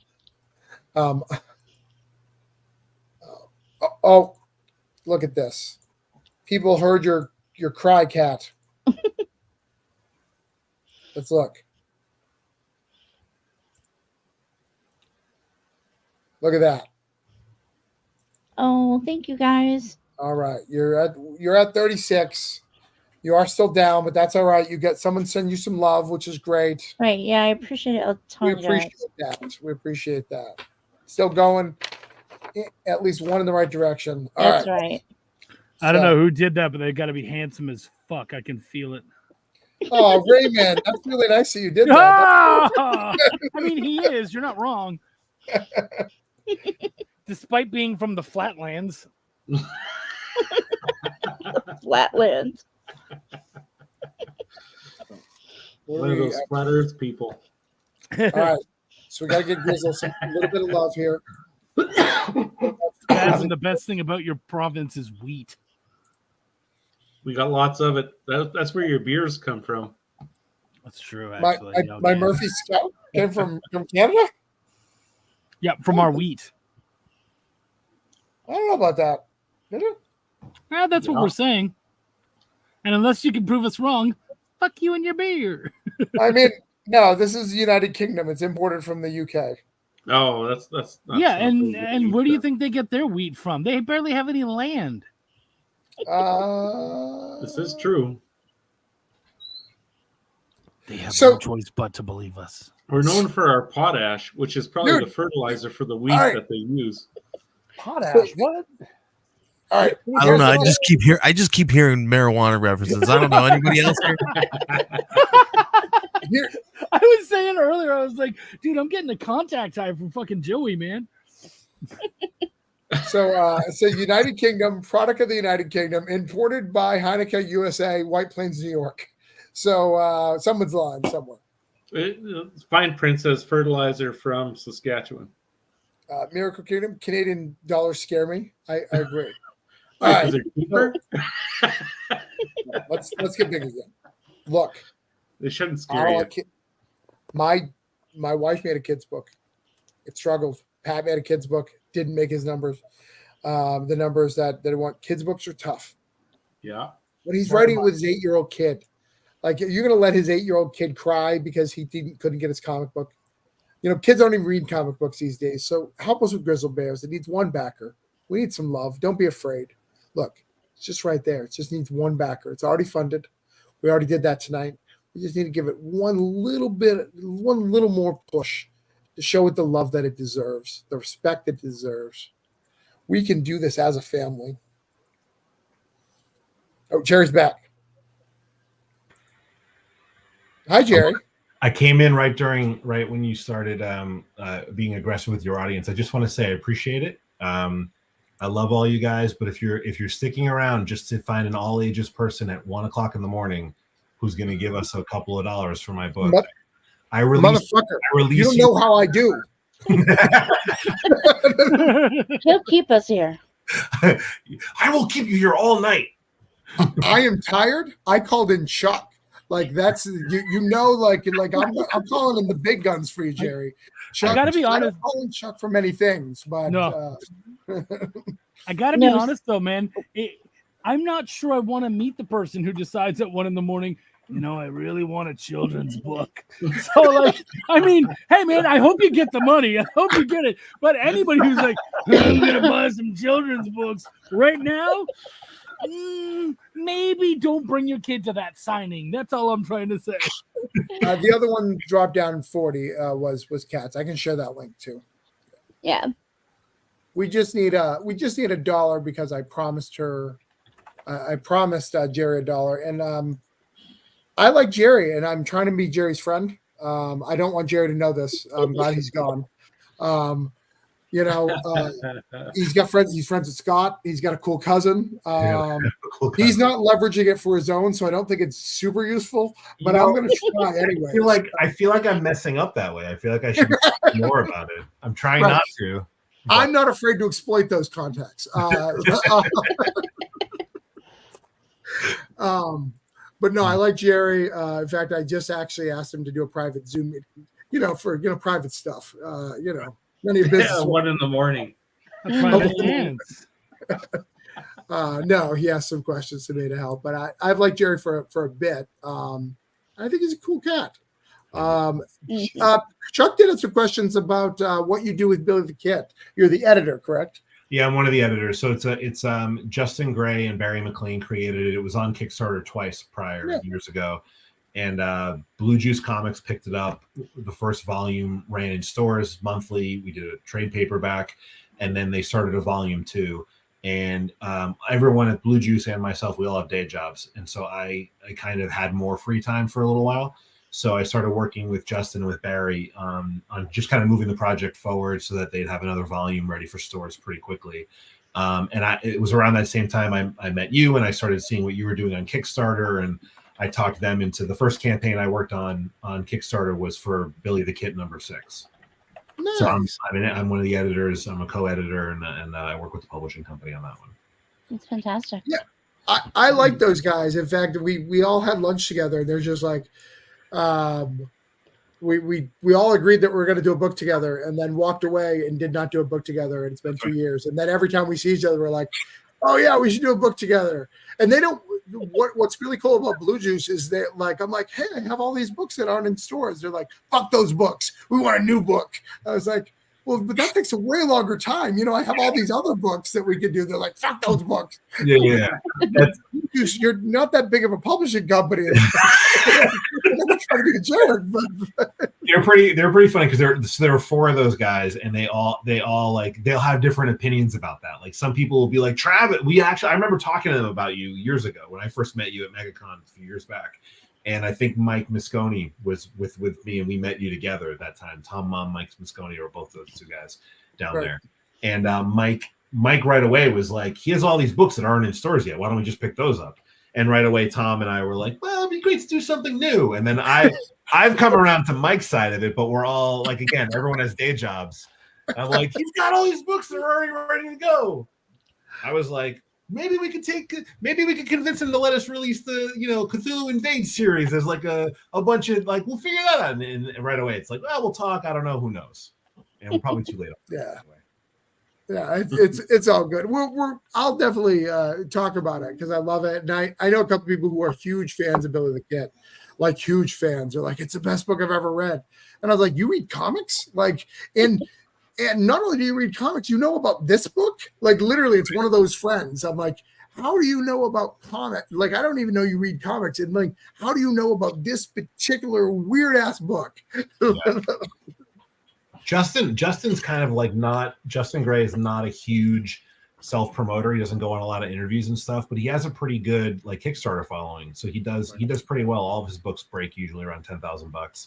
He's got something going now called Blue Geisha. I think maybe it just ended, but he wrote and created that. He used to do like a bunch of stuff with Jimmy Palmiotti back in the day at DC. And he was like kind of my mentor in all the Kickstarter stuff at first. Nice. He just isn't a guy who gets on a lot of podcasts and talks about it, but he's got a really dedicated following, and so like that book raised a good amount of money twice, and it's just a lot of fun. I think we got my there's back. Your dollar. There it is. Your $10. I don't know who it was. It was probably someone in this room. They are. Thank you. I think it was Chuck. It was Chuck. So do I get to hang out with your buddy now? I don't have any money. Now, especially not now. Chuck, damn it, Chuck. I have to spend all my American dollars before I go over the border, or else they'll just disappear. It's not how Canada works. Are you sure? That's how borders work. As soon as you credit, it just goes. It just disappears. They confiscate every American dollar that crosses the border. Dude, everybody knows that. It dusts like a fucking Thanos snap as soon as you walk over the border. All right, you should have seen, man. I went over the border last time, and my pockets they were done. Yeah, that's what happens. You went to a grocery store. All right, ladies and gentlemen, we have finished what we started out to do. We have marked everybody off the list. We've got everybody what they promised. Again, 100% success rate on that shit. Except for that one time. But it was really late at night, and I needed to go to bed. Yeah. And Chuck was children's book. By the way, this is why Chuck has to go to Canada. Like he's always at 1 in the morning.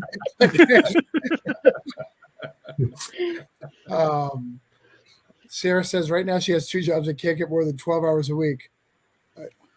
Head north, girl. You always have a spot on my couch. That sounds kinky. I don't know what's going on here.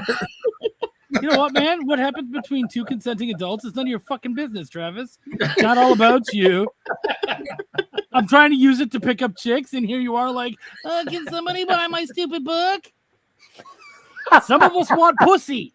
I think they call that cock blocking. I know, right? I just want to say, Chuck, you remember that creepy guy at 12 in the morning wants my kids? Oh, it turns out it's me? Being you, just for the record.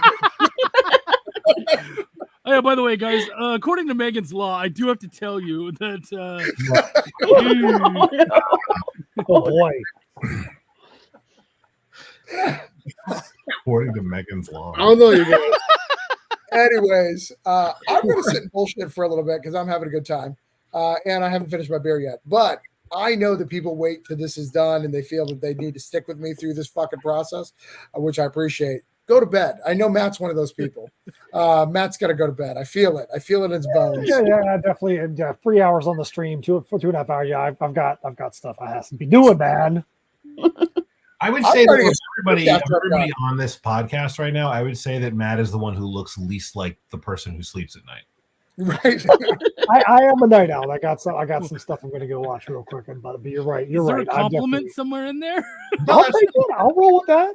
It's like he looks metal as fuck. He looks like he's just going to be up till dawn, man. And go to bed when the sun comes up, right?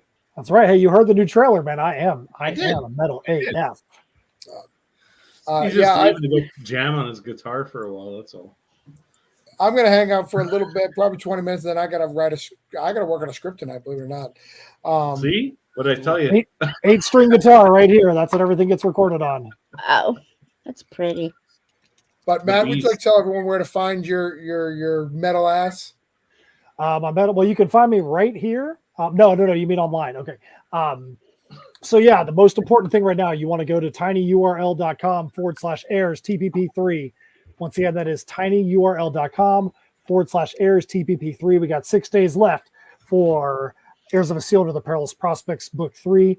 You can get books 1 through 3. You can get any kind of catch-up tier you want. There's clothes, there's socks, there's you can still get our collectible color vinyl albums that we did.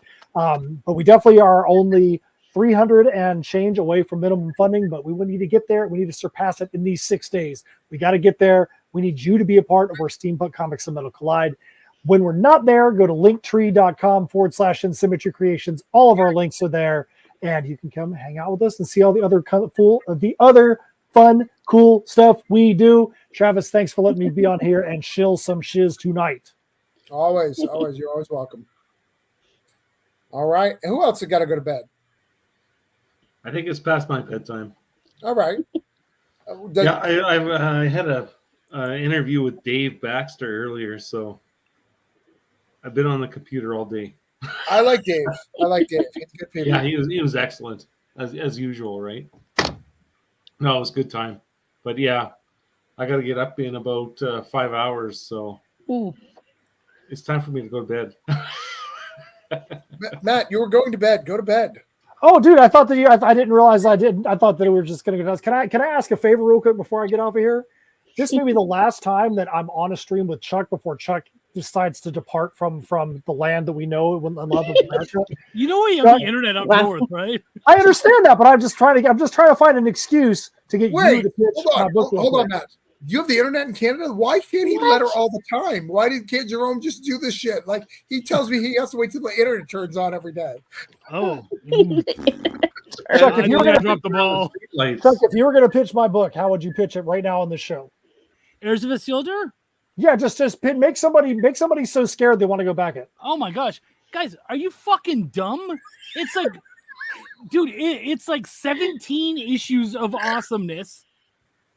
Am I wrong? It's pretty close to that, isn't it? Yeah, actually, pretty much is. It's pretty close to 17 issues. Dude, they got fucking side things. Like, there's so much shit going on in that book and in that series that if you like anything, they probably fucking wrote about it. Like you're like, oh, I don't know. I like watches. Yeah, there's fucking watches in there. I like leather. Yeah, they got lots of leather. They got all sorts of shit there. So, like, you're gonna find something you like, and you know you're gonna buy the fucking book anyways. So just pick up the fucking book, buy the fucking book, and stop whining. Oh, also do the same thing with the kids' books, because fuck yeah. Wait, well, hold on.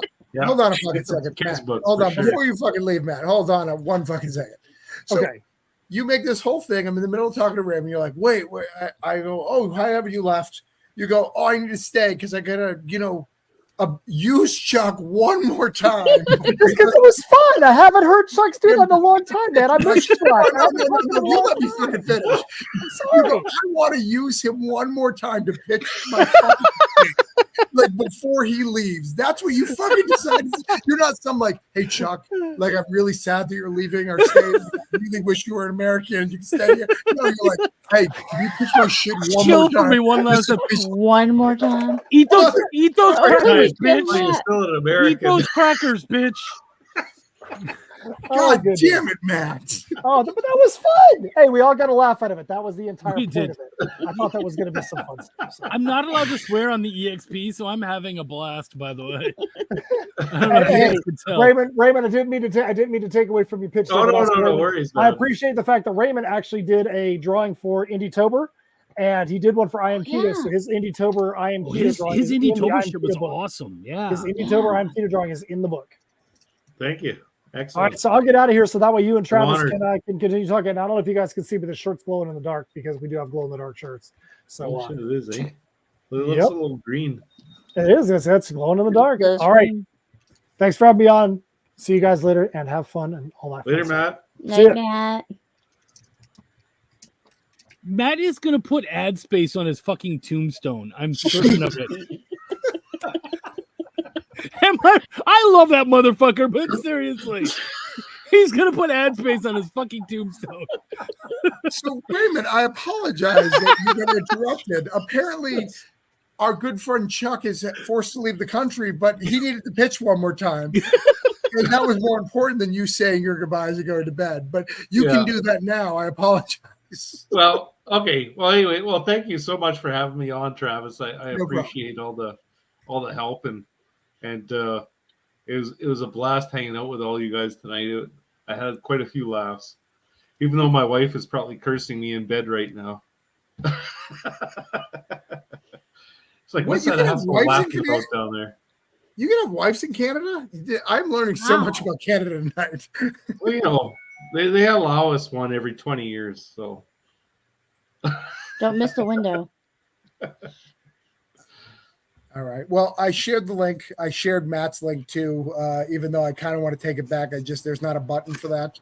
But I shared that. Matt, Miracle Kingdom wants to know, is Raymond's project I Hate Mondays? I hate the morning, but basically. Well, tomorrow's Friday, so tomorrow's going to be a good day. But it looks like you got even a couple more backers since we talked. You got up to 600, so you're moving right along, brother. Oh, excellent. But Good it night. worked. Cheers. Yes. Good night, guys. Nighty. Have a good, Take care, good Raymond. evening. All the best of luck with your campaigns, everyone. Thank you, sir. You too. You too, buddy. All right. Later, guys. All right. Kat, you going to bed? Nope, And I'm Cap. good. Joey, you going to bed? I want to ask Pat a question first. Pat, how many campaigns have you launched since we started tonight? So far, 6. Joey, do you need to leave? Yes, I got to head out. He's got kids and he's got to get him to school and stuff. I won't make fun of Joey. Man. But Yeah. Joey, Those would you like Chuck to pitch your book for you one last time before he goes to Yes, actually, yes, please, Chuck. Pitch everything for me. We're doing your band of bards, right? No. No, he's got another thing. God. Okay, so show me his well. thing, and I'm gonna pitch it, and I don't even know about it. It's gonna Oh, be God. great. All right, this better be good. Show it to It's me. just Let's gonna see be it. on the fly like this. Yeah, All yeah. right. Don't fuck this up. We're sending you to Canada. Because I'm gonna clip this. I'm gonna use it. So go. Well, you have to show me the fucking. You have to give me something. I don't even have a fucking title. Nothing. Oh Okay. shit. Okay. You remember how everyone got super excited about that last Resident Evil book movie game? I mean, it looks like there's a lot of that going on and more. This is a sweet, I'm gonna say, comic book news or like magazine, very much like Wizard. Yeah. Okay, very much like Wizard. You can see the homage there. Guys, we all say it all the time. We fucking miss Wizard. And this is Wizard without the bullshit. It's run by Joey, who I'm not going to say he's a pothead, but I did get high just hanging out in the stream with him. So you know it's going to be way fucking chiller and cooler and more interesting and fun. So why the fuck are you not picking this up? All right. Yeah. Yeah, try putting that on your fucking Kickstarter. There you go. There you go. Put that on your fucking Kickstarter. All right. So, Joey, you've got a final pitch from Chuck because apparently that's what people need before he moves to Canada. It's disrespectful to not ask Chuck, or it's disrespectful to ask Chuck. I forgot. I don't know where we're at anymore. Yeah, man. Yeah, I appreciate that. Appreciate you guys. Travis, thank you for allowing me to come on and crash your party, man. But yes, I do want to promote the Banded Bards thing. We are running a Kickstarter for Travis's book, Coins of Judas. We're gonna be dropping a trade paperback. It's gonna be collecting issues 1 and 2 and 3 and 4, which is they're gonna be it's a little different, right? Because Travis loves to do things different, right? Not confusing at all. 1 and 2, and then Gambler 1 and 2, which is issues 1 through 4. So it's gonna be fun. It's exciting. So we're gonna drop some really cool stuff. There's gonna be soft covers, hard covers, exclusives only to this Kickstarter. So make sure you guys are checking that one out. Yeah, it's a full graphic novel. All it's over 100 pages. So it'll be good. It's good times. It'll be really exciting. New content, bonus content. We're looking at getting coins and fucking all sorts of cool stuff. The coins that they were showing, like literally, like real metal, like commemorative coins. It's gonna be really cool. I'm excited to see what you guys come up with there. Yeah, love it. So all right, thanks, Joey. I'll share that at some point when I find it again. It's in one of my links. Thank you guys, appreciate it. Have a good one. Have a good night. Take care, Joey. Pat, you're normally now you need to go to bed. Are you good? I'm good. And Jerry, you came back, so I assume you're good, unless you came back to leave. I came back because I actually came back and I saw that the Grizzly Crew was up, and I was like, he's still trying to make it happen. I got to come back in now. You felt guilty. I did. Oh, I felt like I wanted to be here for you since you were being here for me. Well, I made Chuck back it, and he's got to go back to Canada because of backing shit like this. Like, this is the problem, really. Yeah. Burning up all of his American money. It's fine.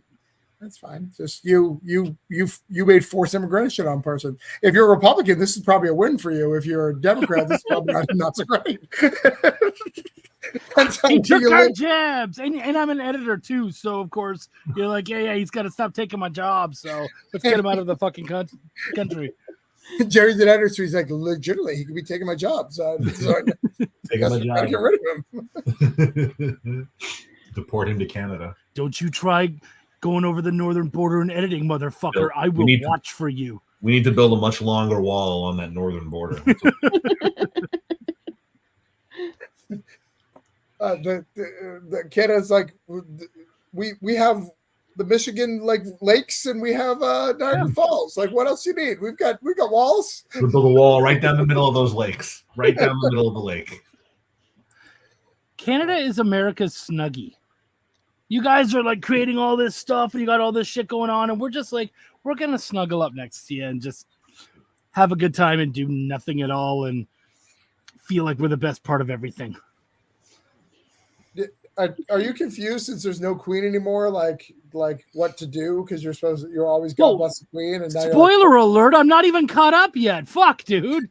Damn, I haven't even got there yet. Jeez, man. What happened to the queen? Oh no. Oh, jeez. Sorry. I just don't tell me who's next, because I had my money on William. So here's hoping. That Meghan Markle is going to take him far. I am actually going to go to sleep, though. All right. Where can we find you on the internet, Jerry? I'm at Thorny Comics everywhere, on the Instagram, on the Twitter, and on the Facebook mostly. And my website, thornycomics.com, will always point to any live campaign I have, or it'll point back to my Facebook. Jerry, how much longer are you on Kickstarter for this project? Grizzly Crew is only another 5 days. Okay.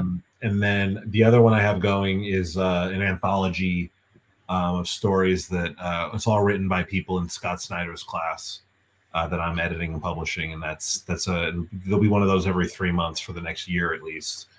And that's going until I think March 12th. Why don't you hit me up and I'll get you on the show?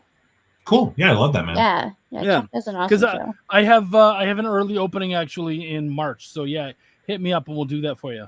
All right, cool. I'll do that. Thanks, man. I appreciate it. Yeah, I got you tonight. I appreciate that too. Yeah, no problem. Cool. Travis, as always, thank you. No problem, brother. Have a good one. Pat, it was a pleasure meeting you, sir. I want to appreciate you, Jerry, not exploiting Chuck, our only Canadian resource that we're sending back to Canada. Buy his book; it's pretty. I'm gonna just use that as my video. Just the no visuals whatsoever. That's gonna be my campaign video. Buy his book. You're doing it wrong, Jerry. You got to learn a little bit about marketing. We went and found a real bear. Show a picture of Chuck. Trust me, the bears will love it. And then Chuck as a bear. Bye. Well, no. Regular Chuck. You don't need to dress him up as a bear. There's a community. I am a that bear. will understand. I don't get it. It's fine. It's probably not great for Sweetheart, kids. don't worry, you'll get it. There's a couple of us bears on this podcast right now. I get it. Pretty good. All right, guys. Thank you so much. Have a good night. Take care. Bye, Kat. Thank you. Fuck, now I have to do a solid for Scott Snyder. Man. No. Jeez. Fuck, guys, then nothing for you. Jesus. You know what? He's so lucky that I'm willing to help him out. He needs the help. He does. He's had a rough go. Yeah. And he has a hard time selling himself, much like, I don't know, our buddy Matt.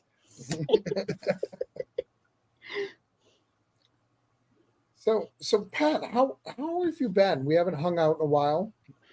Been good. Chilling, Chilling. How about you, man? Good. Things are good. Things are really good. Trying to figure everything out, get to the next level, leveling up, doing my things. So little time, you know how it is. You gotta do it constantly, always trying to reinvent. Yeah. So these erotic events that you go to, I'm very interested in them. Yeah, bro, I bet you are. I am. He used to edit an erotic book that was done poorly. Very poorly. I used to write tweets for like online porn companies. So hey. Huh. So you were like a naked ghostwriter? They couldn't figure out how to do their own tweets. I mean, really, just show us a nipple and we don't care what you write. No, my favorite one was the gay Mormon porn site. The gay Mormon porn site. Mm-hmm. What's that? Bottomless guys in white button-up shirts? Yeah. Pretty much. Yeah, okay. But Mormons, you marry multiple wives so they can get their own, because women can't get into heaven without literally you're at a front. That's extra bad. You're an extra up front. That's extra hard. Yeah. Wow. Sorry, Chuck. I totally interrupted. Yeah, Chuck wanted to know about these. I don't know where to go from there. Wait, so what about the? Well, okay, so this is crazy. It makes it sound way crazier than it is. It is right? Still. So I guess part of it is okay. So do they have actual are people actually walking around naked here, or do they all have tassels and taped up, or how crazy do these events go? You can't be naked. You're supposed to censor nudity, but in general, some booths are just playing porn on a computer. They're not covering the DVD covers and shit. But costume wise, you can see some nipples and stuff, but you're not supposed to. You're supposed to cover everything. Which honestly, it's pretty much the same as a normal con in that way. You go to the con and anyone. This is actually a bit in I Summon Cthulhu #1.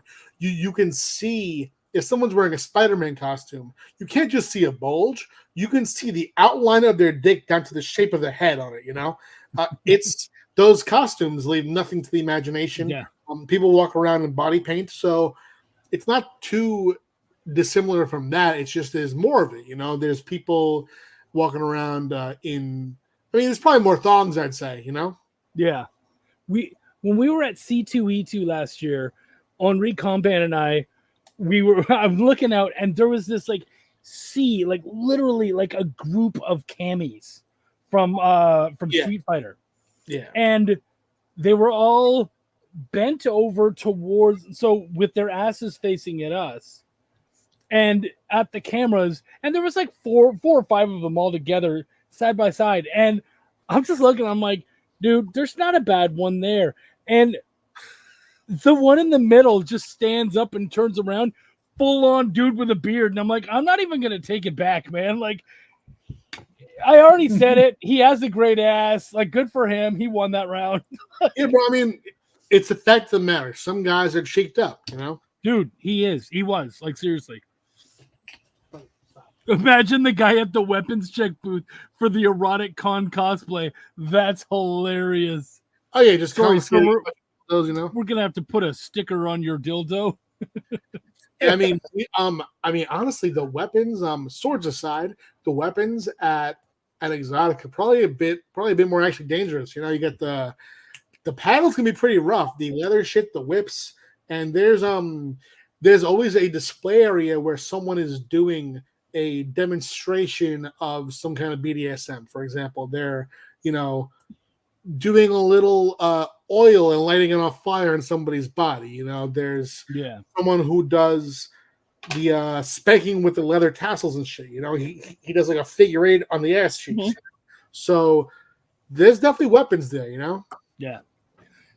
So, okay. So yeah, I told you I have tons of questions. So I know that like you've been to cons, you've been doing cons the last what, like 15, 20 years? Is that? Hey, bro, take it easy, you know? Wow. Okay. For a period of time. How about this? An undisclosed period of time. You know? Old enough to know better? Is that how it goes? No. If I was doing cons when I was 20 years old, I would have been there at 16. So I started doing cons 2012, I'd say. Oh, okay. All right. Sorry. So about 10 years. Yeah.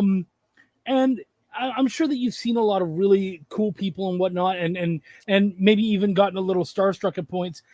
Has there been anyone at the Exotic Con where you were just like, oh my gosh, like I love this person and I don't know what to say? Like, have you gotten starstruck at the Porn Con? Starstruck. There was the first Exotica that I did. There's a strip club nearby. It is about 45 minutes away. It's like the club that they do the Exotica after party called Sapphire 39. And they did after party that year, and they featured Alexis Texas.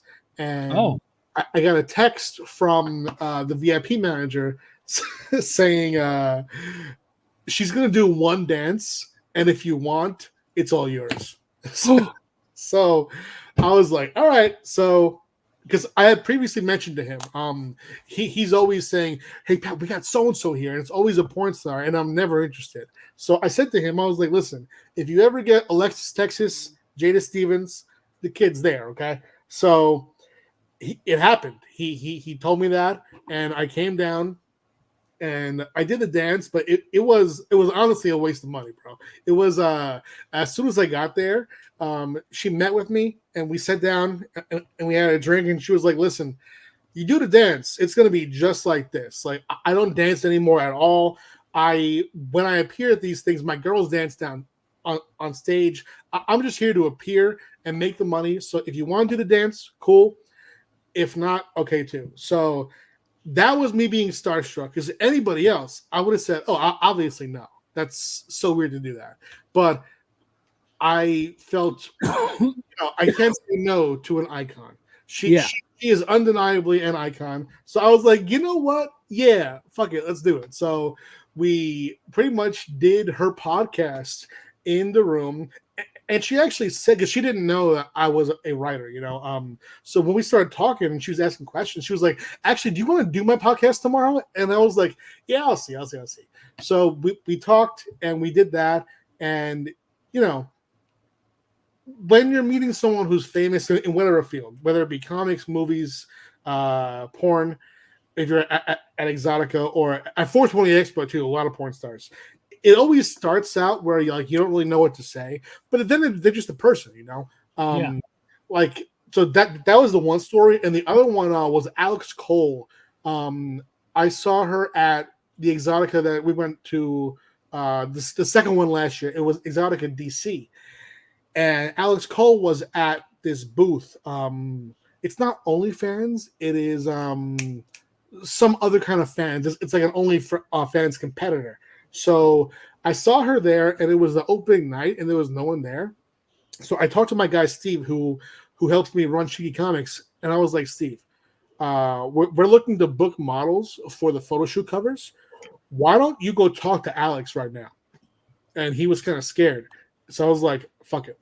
Tomorrow, me and you will both do it. So we waited until she had an opening, went over there, talked to her, and at first, a little bit, tense. Like you don't know what to say. Like you're coming up to someone and sort of cold pitching them. But what I found is very true about people at Exotica is that the warmth is at a different level. When Alex Cole realized that we were gonna, be talking business to her, the way that she opened up and was so friendly was immediate. Whereas, I think at Comic-Con, editors are so much more used to that they're kind of on guard.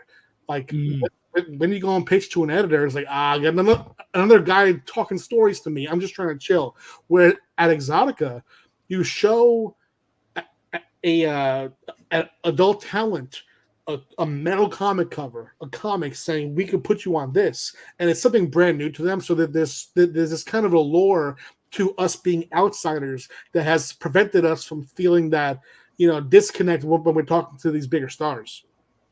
That's cool. That's really interesting.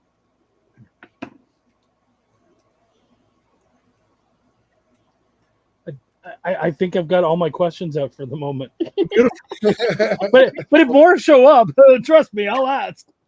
I'm here for you, man. Oh. So I randomly came, since we're talking about erotica and stuff like that, I recently came to an epiphany in my life that I'll share randomly. That is a completely kind of 180 to this, but in the same subject matter.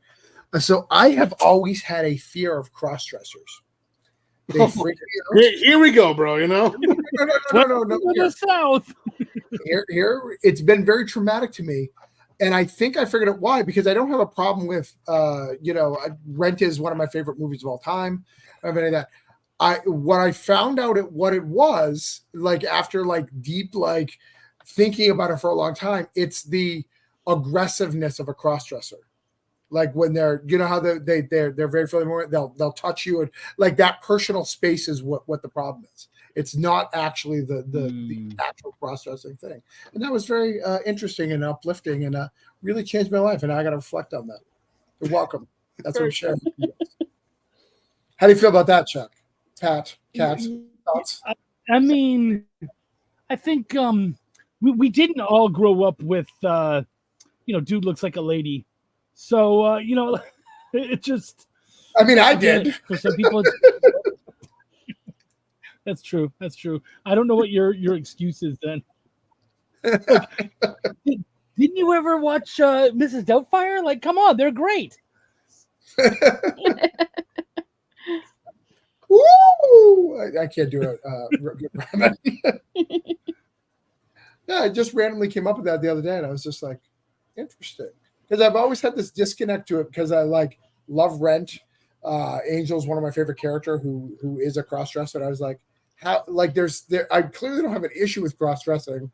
There's got to be something that with me that's where. Yeah, love that movie. Though, there's one thing about Angel that never gets discussed. I can't believe it. Angel murders a dog. Right. Everyone's okay with it. Everyone's completely okay with it. Bro, listen. When I forget what his name is, but Angel's boyfriend, right? Yeah. That character I love. when the character sings his mournful song, to me, it's the high point of Rent, but at the same time, it's fuck Angel 24/7. The dog didn't need to go, you know? And, and she's boasting about it. To me, get the fuck out of here, you know?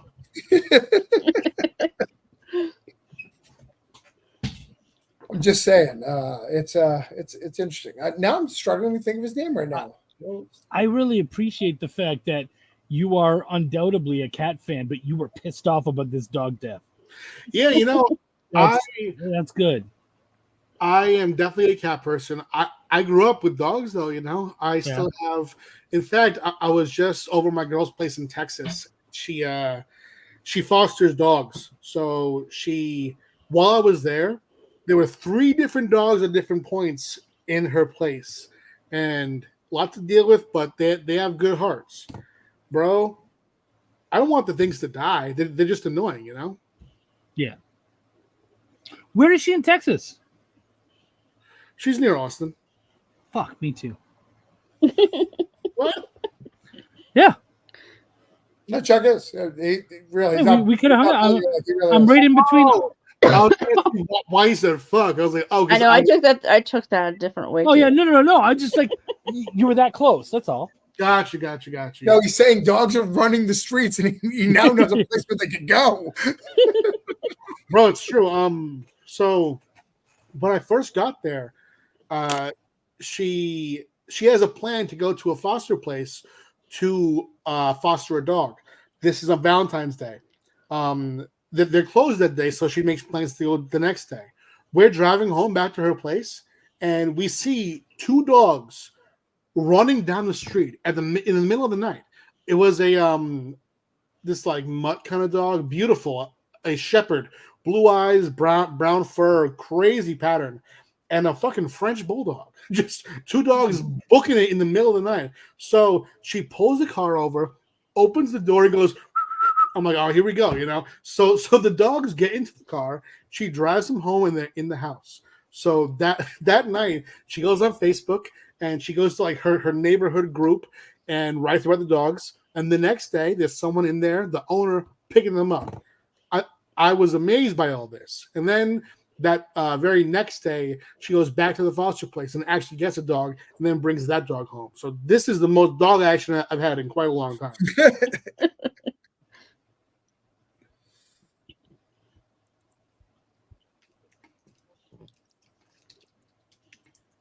So I recently bought a $50 Rob Liefeld cover, and I'm not sure why I did it, but I'm fascinated by the process. Rob Liefeld's he wrote this book called Last Blood, and he's literally selling it in small, like 50. He'll make a cover and sell it in 50 backs at like $50 a piece. And it is I'm not sure if he's a genius or a con man or what, but it's working. He's got $100 variant, $70 $5 variant, and 50 not variant, like signed edition or remark and stuff, and sell them all day long at $50 a pop. Like that is mad cash. So 50 is the lowest? 50 is the lowest because I bought one unsigned with no art on it. It's a sketch cover basically. Wow. It's a blank sketch cover. It's a blank sketch cover. It's just red. It's red without that. I'll go get it if you want to see it. Yeah, please. And where's I want to see what you spent $50 on. What? Oh, in person. Yeah. Hold on, I'll be right back. Okay, yeah. Bro, yeah, his I'd like to see the reason why Heather's gonna leave him. Rob's con presence is insane. I remember the first con that I did as myself, because I did a bunch with Zenoscope for years. The first one I did as Pat, I was there with Amy, and it was like 4 rows in this hotel, and who was at the end of it? Rob Liefeld. The entire con, there wasn't a single moment where there was anyone but aligned to him. The line snaked through the entire con leading to his table. And all you could really do was pitch to people who were waiting on him. It was insane. It was insane. Let me pull it out of the bag because it's the light's reflecting, so you can't really see it.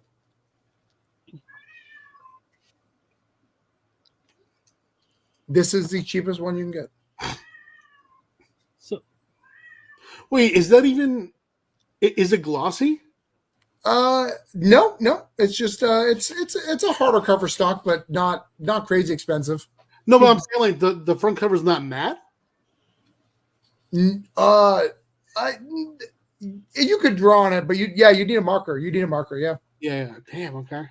It's not like a sketch cover. Did he do the interior art? Yeah. Yeah. It's Okay, all- he did. Yeah. I just thought he did the cover, and I'm like, you got fucked. So, what company is this? It's him. It's just him. So this is. Do you remember Bloodstrike back in the day? I've heard of it, but I don't know what it is. This is. I'm a Rob Liefeld mark, so this is a Bloodstrike. But I had to buy it just because of. So this is one. There's a white version, and there's a black version, and then there's one with a character on the cover, and those are the covers. And I think there's like a chrome variant and stuff. But like the guy is making bank with these limited releases, and it's wild. And I can't figure out if he's a genius, a con man, or what the plan is. But I mean, I fell for it, so I guess whatever. I bought it more out of curiosity. I wanted to see the price. I wanted to see what was inside. Like I wanted to see if I'd actually get it because he ran a Kickstarter, remember, and no one got it.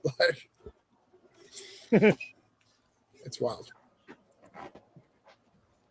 But I mean, it is our future, right? Like if we can get to a certain level. I mean, we're writers for the most, but imagine just being able to do this and just doing like a whatnot and like because you've got a fan base and people buy it because it's so limited, $50 a piece. It's true. I mean, I used to kind of be turned off by the idea of single issues being $20 on Kickstarter, but the fact of the matter is that not only is it what people are paying for, but it's what the market needs to exist. They're collecting items, they're small print runs compared to what you get at Marvel or DC. And yeah, no, that's I don't know about $50, but the future is definitely more along those lines, Yeah. No, it's wild, and it's such a limited run. It's really crazy that he's doing. And again, like it's so limited, right? Like I brought this up and you guys aren't aware of it because you're not in the Rob Liefeld circle. So It's so limited, right? It's literally going to his like core people who would do something like this. I have a love for Rob for his book. I know they're bad. Like I know they're bad and ridiculous. But there's something like the youth of me, 50 for a printing of it. It's just baffled. It's definitely incredible. I do wonder what the print run is.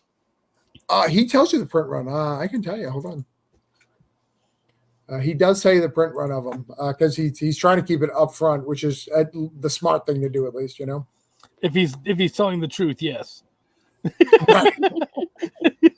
I did a print run of make up a number, Phil. What sounds fair?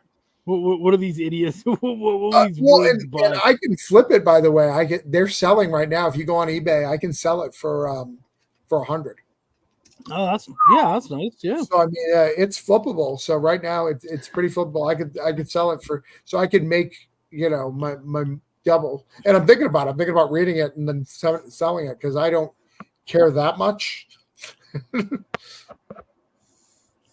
me see. He did put the print runs on here in his group at one point. Hey, buddy, chill. So, but it's wild, and I think it's interesting. I love like Whatnot, Substack, all those things. I love new ways to sell comics. Like even if they don't work, I love them. Because I think Substack was a extreme success. I think they brought a lot of people on. I think it's a great platform. And I think like, though it didn't do what it was supposed to do, it did put a lot of new books on the market. But I think Kickstarter would have been in a better spot if it went the other way. Because I don't know if you know this. I think I've said this with you, Chuck. Donnie Cates, his book Vanish, that was Haunted Image, he didn't put it on Kickstarter because he got the money from Substack. Imagine if Donnie Cates, at his height of his career, because he was at the height of his career, went to Kickstarter. That would have been fucking amazing.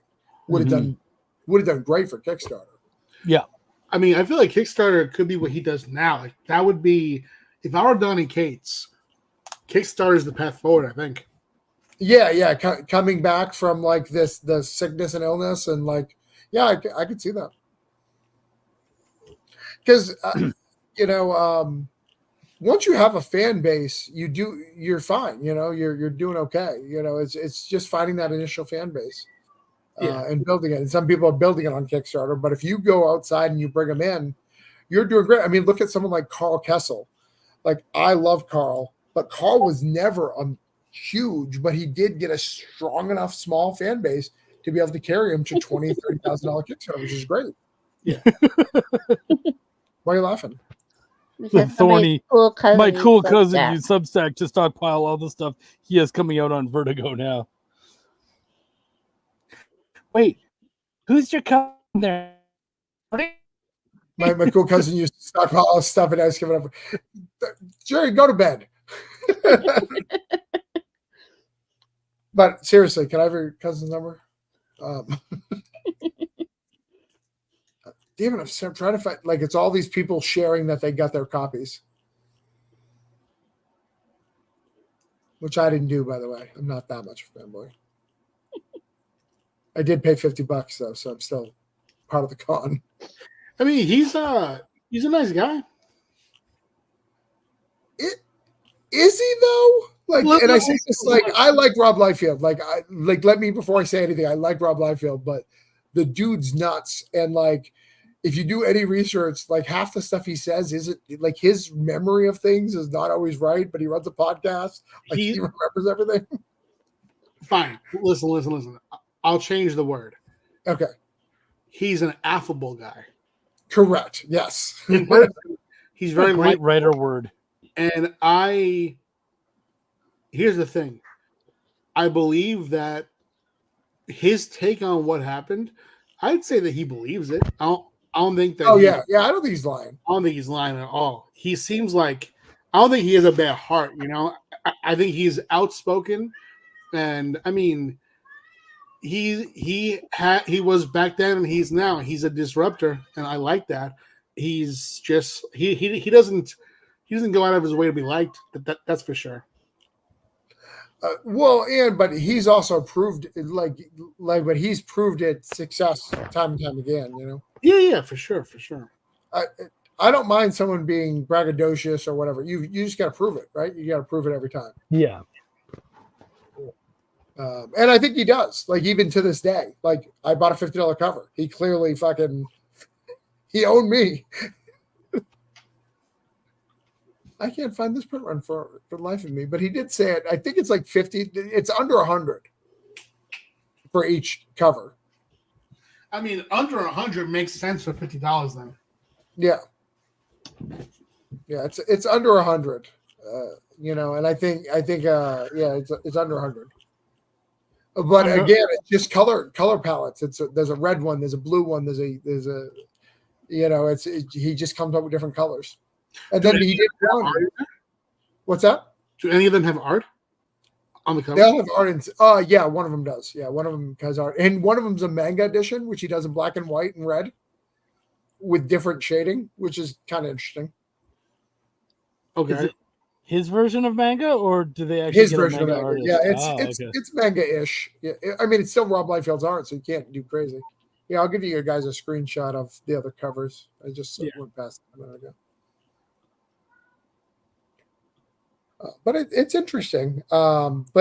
Dude, I'm so fascinated by like a Jim Lee, right? Who can go into the other room and be like, "Oh, honey, do we need a new bedroom set? Let me go sketch something up this afternoon." Oh, that's true. Right? Like it's wild.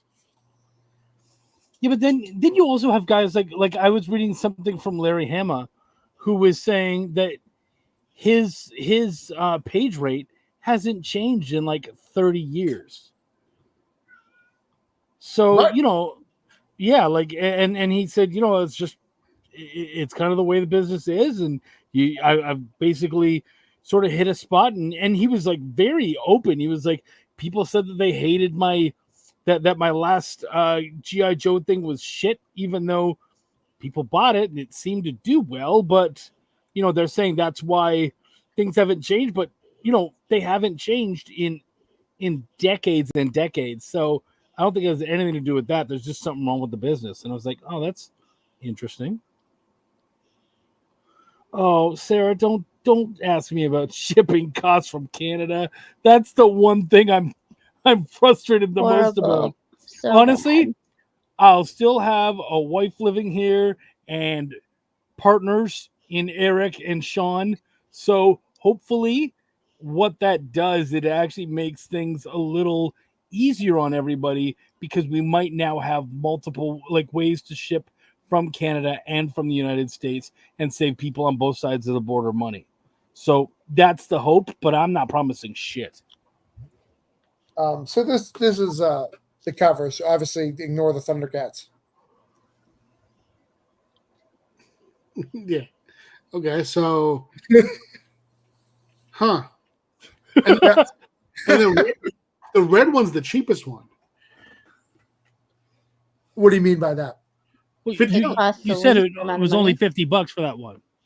Oh no! I think you can get any of the base ones for 50. Like it's when you add the signature or he draws on it.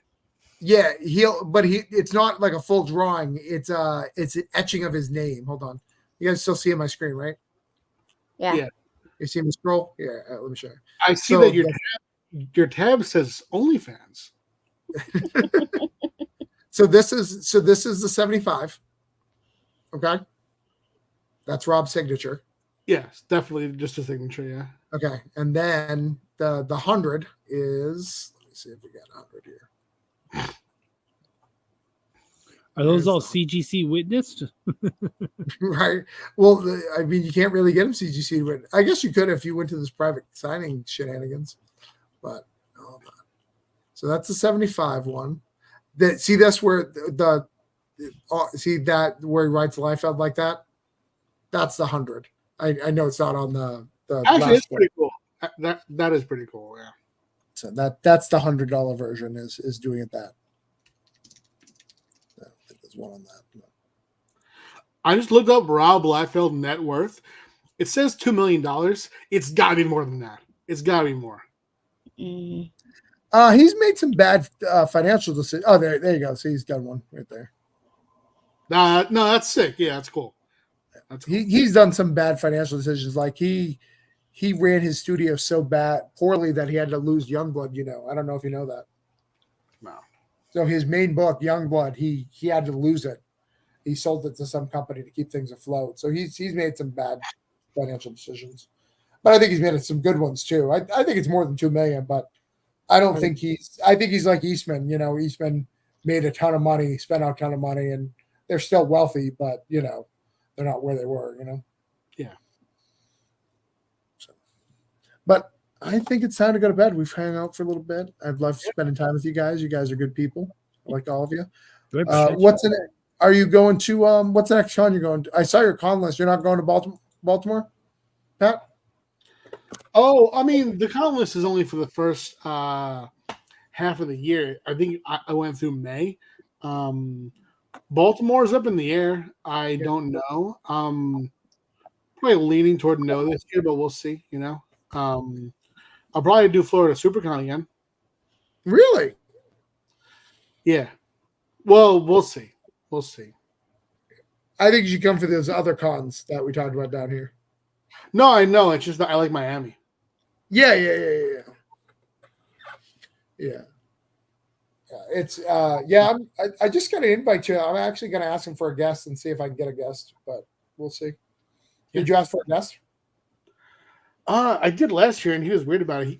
He was like, he gave a timeline of when I'm supposed to ask, and I was just like, all right. I mean, like, I got to do a fucking math equation to figure out when you want me to ask.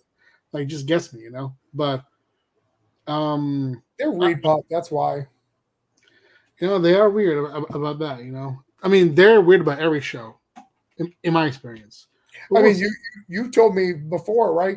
That you can't get into New York Comic Con, but artists who only have your cover can get into New York Comic Con. Happens all the time, yeah. And like, I know how they approach certain things. Like, because I'm close with the guys who runs Interscope, they'll tell me like, Reed Pop will approach publishers and say shit like, we have all these people who applied for Artist Alley. Pick your favorite 6. And a publisher will go through and say who they think Repop should bring, is what I've heard. Wow. You know, Zenescope was at MegaCon this year, but their booth was not very impressive. It was just a small little thing. It looked like a Artist Alley thing. So I don't know if it was the right Zenescope or it was just a smaller team of it, because it just looked like a small banner and like very, very limited product, like nothing. Yeah, no, with the cons like that, they're not going to have a full, a full show. They saved the full show for San Diego and New York, pretty much, is my understanding. They shows like Fan Expo, GalaxyCon, it's generally like double the size of an Artist Alley booth, and they have a backdrop. And GalaxyCon gives them some stuff. Like I was a guest through Zenescope at GalaxyCon Austin, and they give you their own banners there. So I had a big banner with Zenescope's art on it that they made with my name on it. So they kind of hook you up. But as far as if I were Zenescope, I also wouldn't be sending a bunch of stuff to the medium-sized cons. I mean, MegaCon is like number 5. I was just saying, is MegaCon considered a medium? Yeah, MegaCon is considered a lot. I mean, we had big booths for IDW and DC, and like and they were next. They just looked bad. They probably didn't look bad, to be honest. They just looked bad because they were next to DC, IDW. Like everyone around them was huge, and then they were that, Right. I feel like, because here's the thing. Those cons, you make money, but you hemorrhage money, At Repop cons, to have a huge appearance, it's a big cost. So I really think that Zenescope, they're a bit smarter financially than a company like IDW. More power to IDW. They gave me my first gig, but no one who gave me my first gig is still there, so I feel fine saying this. I look at a company like Zenescope that is family run, that has been going on for a much longer time, and they're not showy. And I think that that lends to their longevity. I'd be surprised if they had that big of a showing, because you see the publishers that, I mean, even at San Diego's a big con. Zenescope has a big showing there, but you see these small publishers, like really small publishers, they will have this huge booth space, and it's like you're doing that for the show, for the appearances of it all, and I personally don't think it evens out. So no, I agree. Yeah. I agree. But I do think Zenescope's a bigger company, when I think about them. And just, I mean, you have such beautiful art. Like Zenescope, throw up 3 tall as shit banners with your pretty art, and Zenescope's good. You know what I'm saying? Instead of one backdrop, throw 3 double-sized banners up, and you're good to go. Definitely. Tablecloth, you're good to go. All right, I'm going to do the outro. Does anybody tell people where they can find you, Kat? Sure. You can find me at, where can you find me? Lifewithkatie.com is my website. It has all my socials on there. And if you aren't in Michigan, I am doing a convention next weekend, the first weekend in March, at Midland Mall. So I'll have a table there, and it won't be a big table. Don't worry, Pat. Just a little 8x10 square. That's the way. Chuck, where can people find you? Okay, yeah. Guys, you can find me on Facebook, Chuck, Pineau, Instagram, same thing, Twitter, at Chucky Pin, and of course, I am all over YouTube, Chuck's Raw Reviews, and of course, you can find me every Wednesday on the EXP at 8 Eastern and 5 Pacific for my Talkin' Treats Trivia, where we talk with absolutely amazing creators, like all 3 of these guys who have been on the show before, and they come on, we talk to them, and then Wendy and I create some really fun trivia based around the kinds of themes and ideas that they explore in their books and such, and they give away an awesome prize to the winner. And do you know this, Chuck, because I'm bad at communicating, you're live on Kickstarter next month. For Broke Down, right? Yeah. Next month we're launching. Dude, hit my fat ass up. I'll go on shows and make this happen, man. You know me. We'll make it happen. But I'll come out of the woodwork, brother, especially for you. Nice. We got some really cool covers. I'm really excited about it. Should be good. I am too.